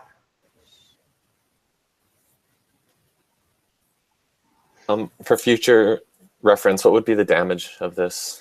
The war axe Weapon. is a D8 slashing. Yeah, okay. And you can hold it in two hands for D10, just like a longsword. Yeah, okay.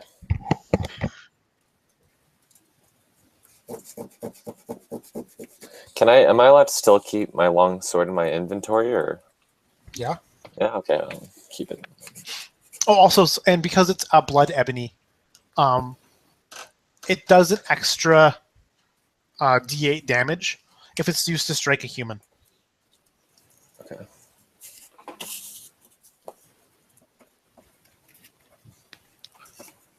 Maybe we'll get to do a side quest to just kill some useless human bandits at the rubble moot. Oh, yes, I'm looking for some fellow humans to slay. Where can I find them? Well, I mean, it's just like we've been... I think it's kind of ironic that in every session so far we've come across someone we've known. like we've been through the desert. Like a desert where you think anyone you came across would be a completely new person, and then it's just like, nah, it's someone we know again. And it's like, Small world. mate, yeah. I mean, It's fate. if there's only 20 people alive, yeah, you meet the same 20 people over and over again. Yeah, so as you're in this room, kind of looking at the belongings, you can see that this room once held perhaps cots, long rotted away. The petrified wood is at the center of the fire, used as kindling and fuel. We see the debris left over from such a scavenge. But the room is small. It's maybe 10, 15 feet in width. And it has shattered windows high up that are covered with sand and dirt and rocks and rubble. The room itself has no other exits. It's just this smaller room. It once was a bedroom.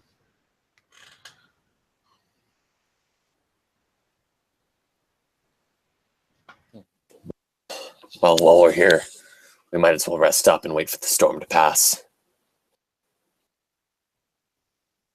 Yep. So do you guys want to try and take a long I'm rest gonna here if go we can? and check the other room and then take a long rest. Yeah. 'Cause you never know, there could be loots. Does anyone join Varhelion in checking out this second room?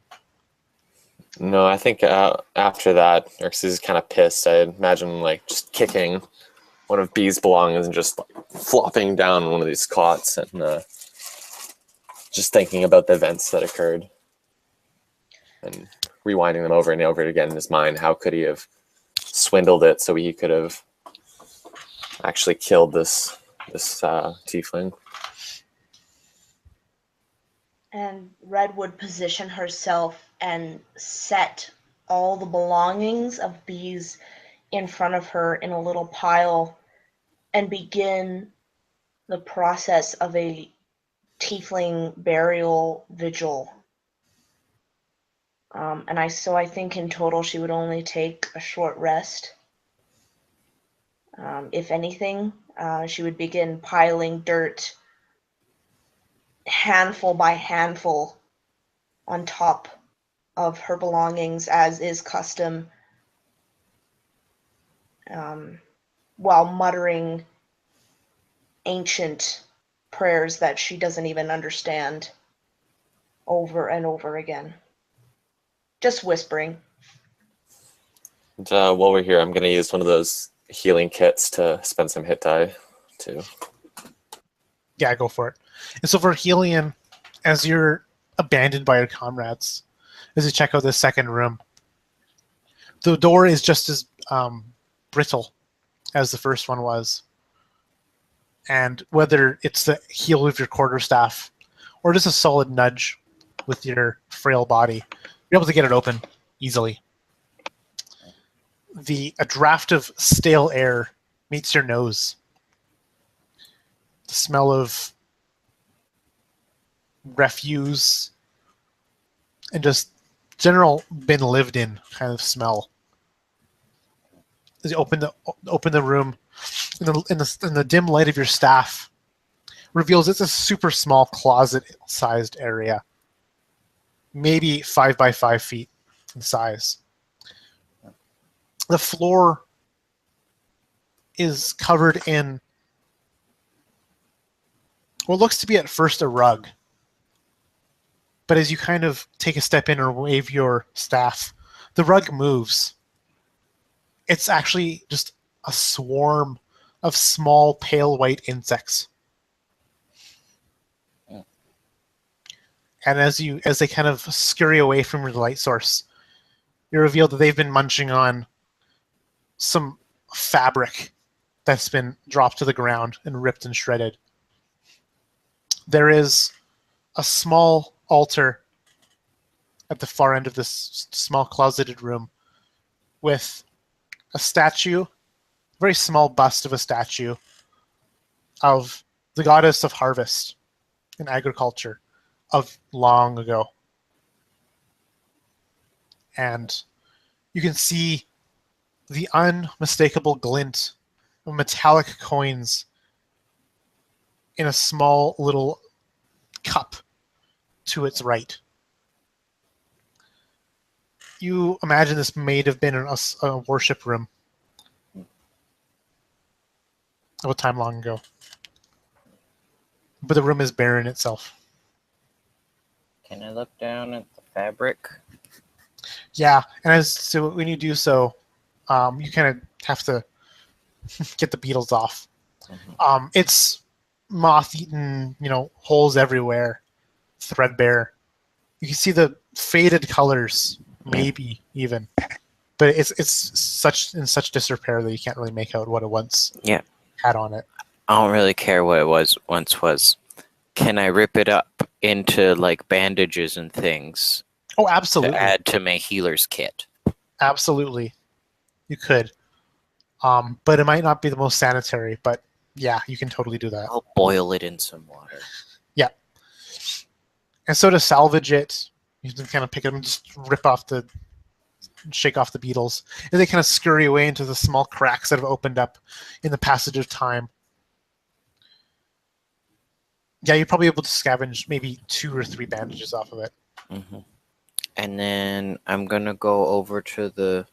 Is there any market for like old artifacts and things? Oh, probably, yeah. Okay. Because now I wanna think about this. Can I make a religion check to see whether these gods have any influence here anymore? 22. No one has worshipped the goddess of agriculture for over 100 years. Yep. But if these coins, yeah, go ahead.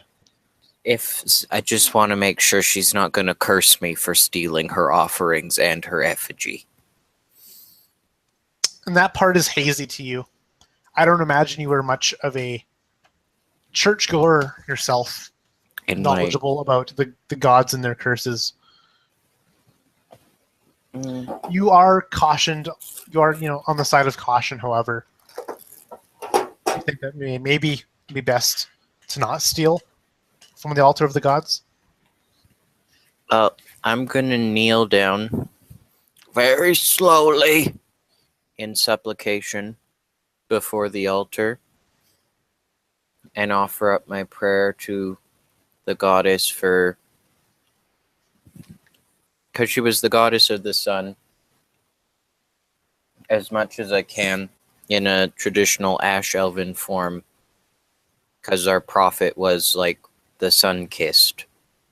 And so I'll offer up some supplication and apologize for the state of her temple and kind of brush away the beetles and maybe use prestidigitation to burn a few. Yeah, and then ask that she kindly allow us to remove these objects so they might be better put to use because she was also the goddess of like community. Yeah. In hearkening like the new communities of the elves and give them out as alms or something. And so as the time currently is, your prayers fall on deaf ears. It's just emotions at this point. No reaction, of course. No, booming voice saying, "Yes, you may take my coins." But I feel heartened in the fact and take the coins in effigy anyways. Yeah, and you're able to remove this small bust and the 8 coins of gold and silver within the cup. 3 gold and 5 silver? Sure, yeah. I mean, there's hardly a difference, honestly. No one uses coins. I mean, their value is, much different than a gold piece or a silver piece, honestly. And so you take these 8 coins and the small bust. Mm-hmm. And you return to the campfire. That's been continued to be worked with Xerxes. He's been tending to it, just making sure it stays active and doesn't die out, while Red is scooping handfuls at a time of just loose sand and debris from around the room into a pile. Well, a pile over what? Who knows? You've been gone since she started. And I'll just go kind of lay my bedroll out near one of the cots and just kind of sit there and like lie down and try and take as much rest as I can. Yeah. And so with this long rest, you folks would be out of food and water at this point. You're able to share what you have between you. So we finish what we have, but we will essentially need more in 24 hours. Yeah, basically. Okay. If you're able to get it, who knows? But that's a tale for after this long rest. And so you take this long rest, you're able to recover your 2 hit dice, as you are now 4th level characters. And you may spend healer's kit uses to spend these hit dice to recover your wounds. Bandage them up. And regain your steel.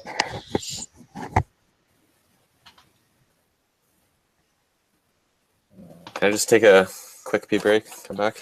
Yeah, sure. Take a leak. So with here, our HP doesn't refill No. after a long rest. We still have to do our hit dice. Yep. And plus, you are taking only a short rest instead of long rest, right? Yeah, Red? I know. Yeah. So yeah. you don't get a hit dice back anyways. So No, I just spent some of my hit dice. That's it. yeah.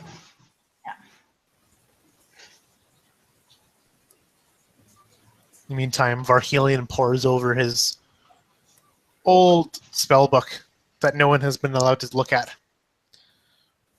He's Yeah, kind of and I'll- mutters incantations. I'll kind of describe the page to Red as I'm looking at it, and it's giving me a headache.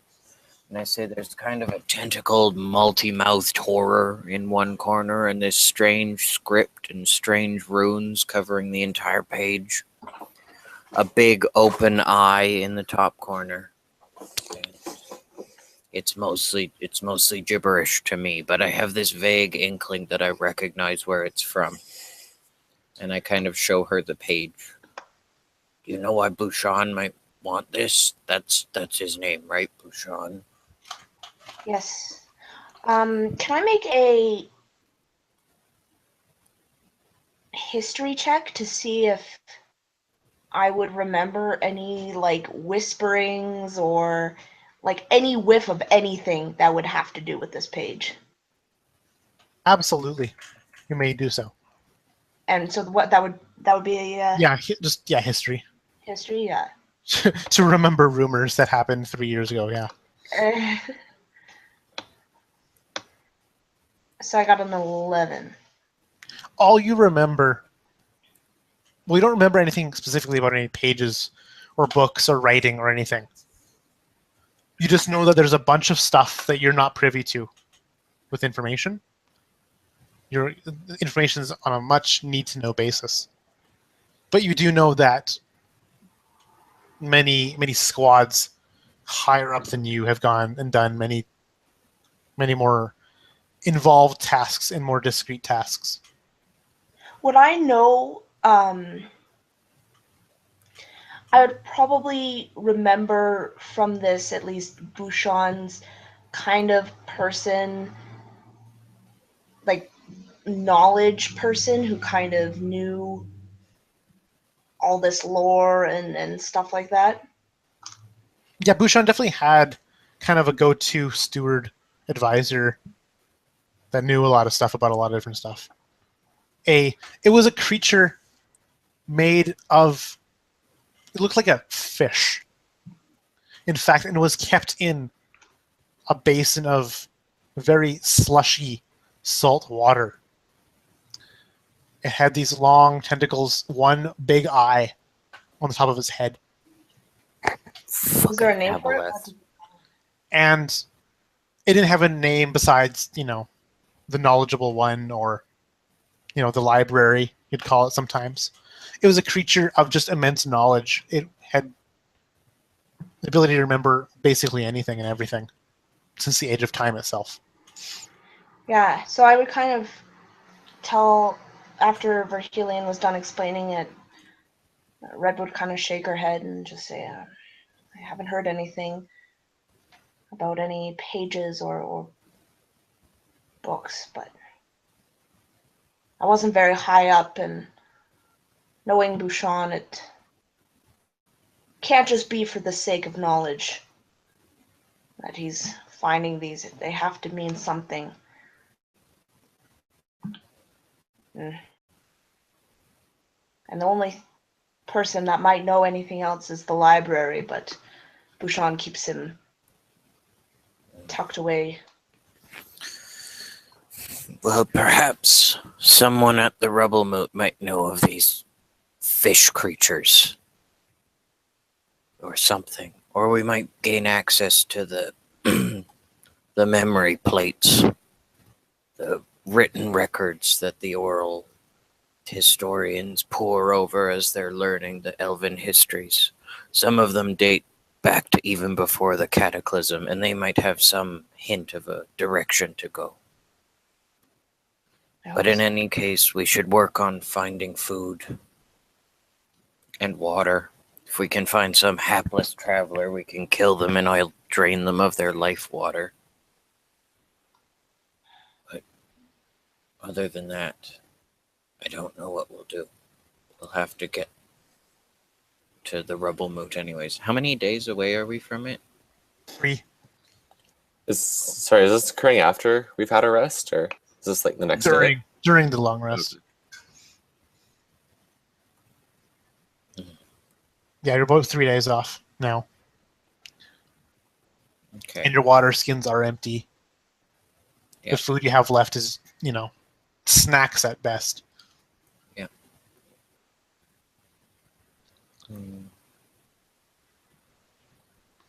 All right, then. Let's go. And so, yeah, morning, or the storm passes. And the heat of the sun is felt as the air just heats up in this abandoned temple of an age long ago. As the sun is now risen to almost its full height now in the morning in the desert of Crifoth.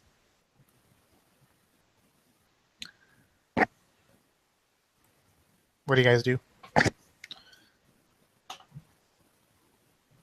Well, I don't know whether it's better to go out in the day and get even more,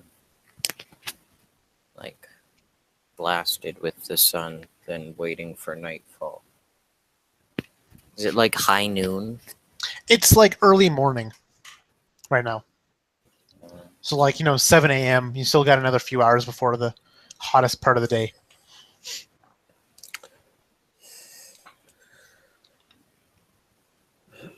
Well, I suppose we can try to cover as much ground as we can before it gets too hot, or we could wait until nightfall. But if we leave this place, who knows if we'll find another shelter.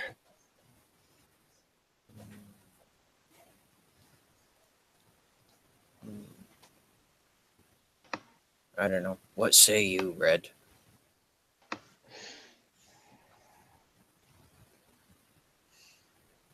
We're all out of water. If we wait one more day, we'll be dehydrated. It doesn't matter if we go out in the night anyway, we won't be able to continue on for very long before dehydration starts kicking in. But being out during the heat of the day,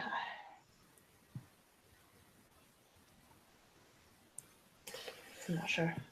It doesn't seem like there's any right answer here. If we stay here, we'll run out of supplies. But if we go, it will be in the heat.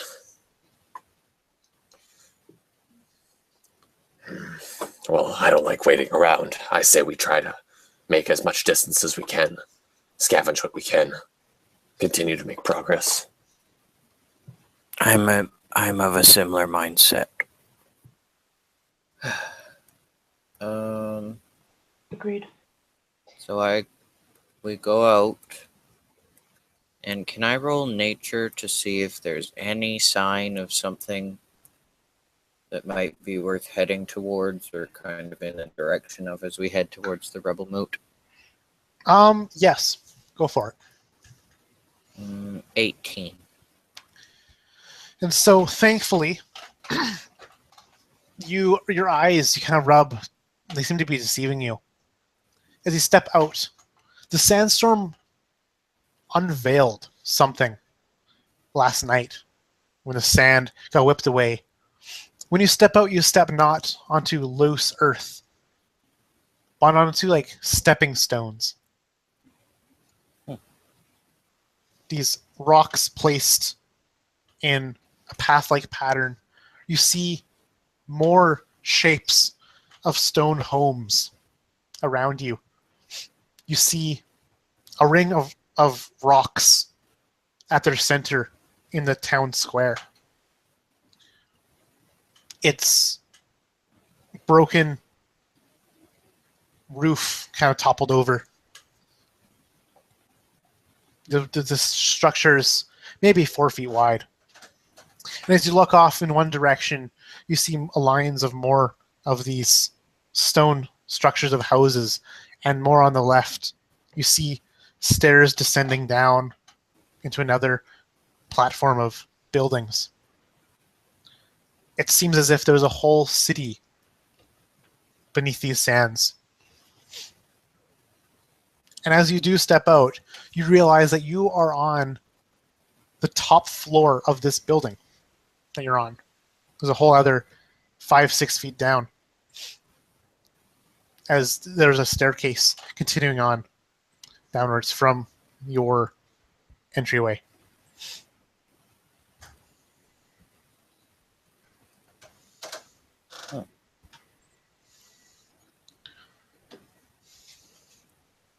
So we can kind of wander through the city, I guess. And we might come across at least an old well or something similar. My thoughts exactly. There may be more supplies to find down there, which would aid us in our journey.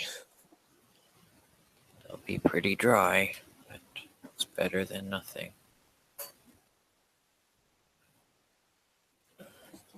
Oh, Just want to descend and yeah. check this out. Right. I suppose there's no harm in looking. Let's go down. And, Xerxes would, start walking towards descending down the stepping stones And into so the lower part of the city. I'm assuming the three of you all go together or something?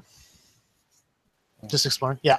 And so as the three of you descend these stairs down into the kind of paved earth of these stones, as you walk through these streets, these empty, ghostly streets,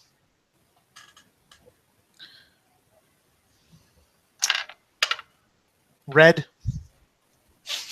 as you step on one of these stones, you feel a little bit of give as it sinks a little bit farther into the ground beneath. And then suddenly, the stones around your feet continue to do so some more, falling down. Falling 20 feet maybe, and crashing down somewhere. And these stones continue to fall down, creating this sinkhole that spreads outwards from the three of you. And I'd like dexterity saves, please, to jump to safety.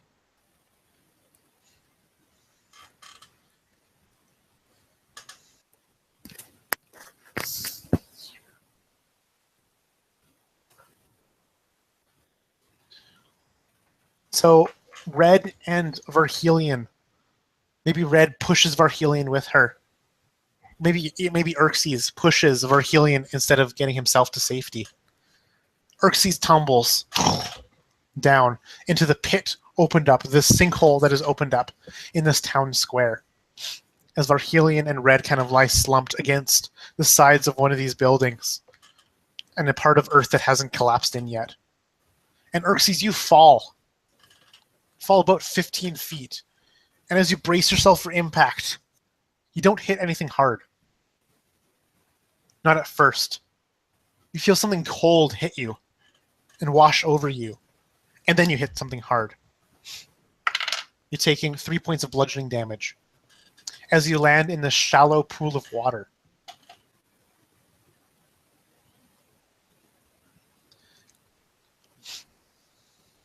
Upon discovering what he fell into, Xerxes would call up to the others, "Hey, there's a huge supply of water down here."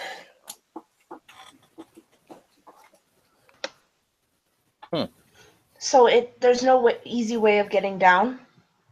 No, it's about a 15-foot descent, just like sinkhole style. Straight down? Yeah. And Yeah, so inside I where would- Xerxes is kind of open up more of a cavernous area, too. Right. So I would kind of.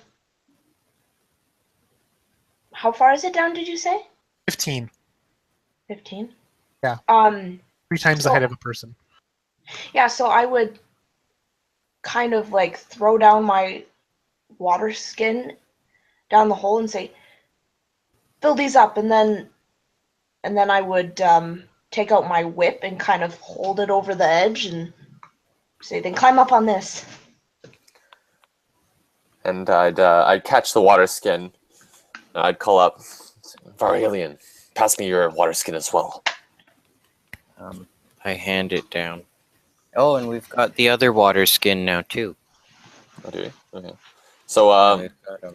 at Yeah, first, more water skin, yeah. Xerxes would probably like use his hand to like lap up a little bit of water himself and take a drink. Then he would fill all of the water skins, fill one up, and toss it like back up to his other comrades, hoping they can catch it and proceed to do so for all And we should the 3 extra probably, water skins. like, drink a whole water skin each, yeah. and then refill them all, because then we've got a good couple days worth of water sloshing around. Yeah, absolutely. Yeah. There's everyone- enough water to go around in this underground lake. Is what it looks like. As you kind of down in there, it's only what, a foot or two. It's not even a foot deep, but it kind of goes on for distances. You can see, it's dark. It's this expansive cavern. Mhm. If you were a geologist, you'd say that there's, the water was eating away and eroding from underneath this town. And as you kind of just fill up these water skins, take a big swig, and fill up again and throw it up. Yeah, you guys are all hydrated for the day, plus a little sun. We kind of, drank a little extra. Hydrated. We have these 4 full AF. water skins. Yeah. So now with our steaming meat stack in the noonday sun, we have at least enough water, and we won't starve getting to Rubble Moot, and we can probably kill some desert squab or something Yeah, so on you the have way. You have enough water to get there if you go by the cover of night. Yeah. Yeah, if you go during the day, you'll run out. It'll be too hot. You're able to stretch the water thin by going when it's cooler. Can I check nature to see if there's another sandstorm on the way, or whether we'd be safe sheltering in one of the buildings? for It's the rest pretty of the- common knowledge what a sandstorm looks like, as it is just a giant wall of sand on the horizon. Yeah. You look around, and yeah, there's one in the distance, but it's not heading towards you. Okay. But there's always a sandstorm somewhere. Yeah. As they say. But you seem to be safe for now. The trick now is to get Xerxes up. And Xerxes would say, well, it's great that we have a full supply of water, but how the hell am I going to get out of here? I would say, grab onto this, and my whip is already like hanging down. It's probably like a few feet off the ground, and I would, Varhelion, grab on, and we'll see if we can pull him up. I reach down my crotchety old arm. Like, So now Come your combined mass equals his mass now. And so, who's going to be doing the work here? Is Xerxes going to climb up? Or are you going to try and pull him up? I'm gonna see if he can climb up, and then me just like resisting his weight. Yeah, I'd call up, hold the rope, hold the whip steady. I'll try to climb up. Yeah, and so, James, I would give you advantage because being helped up, but disadvantage because the whip isn't really meant to be climbed. So just- all in all, just athletics check Okay. to climb up. Yeah. 12. Yeah, and so with time, you're able to climb up. Maybe at first you had a hard time getting up, but you realize maybe if I just wrap it around my hand, it makes it much easier so you don't slip your grip. And you're able to do so successfully. As you kind of just heave yourself up onto the sturdier ground that's supported by more earth underneath. And climb up onto the loose stones of this once old town square.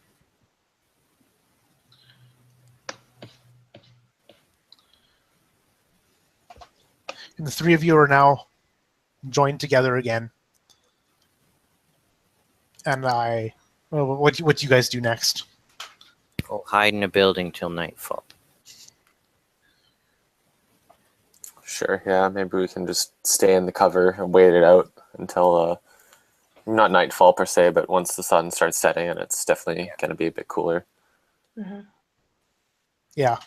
And so you return to your shelter, you return to your fire. You wait it out till nightfall, or at least late evening.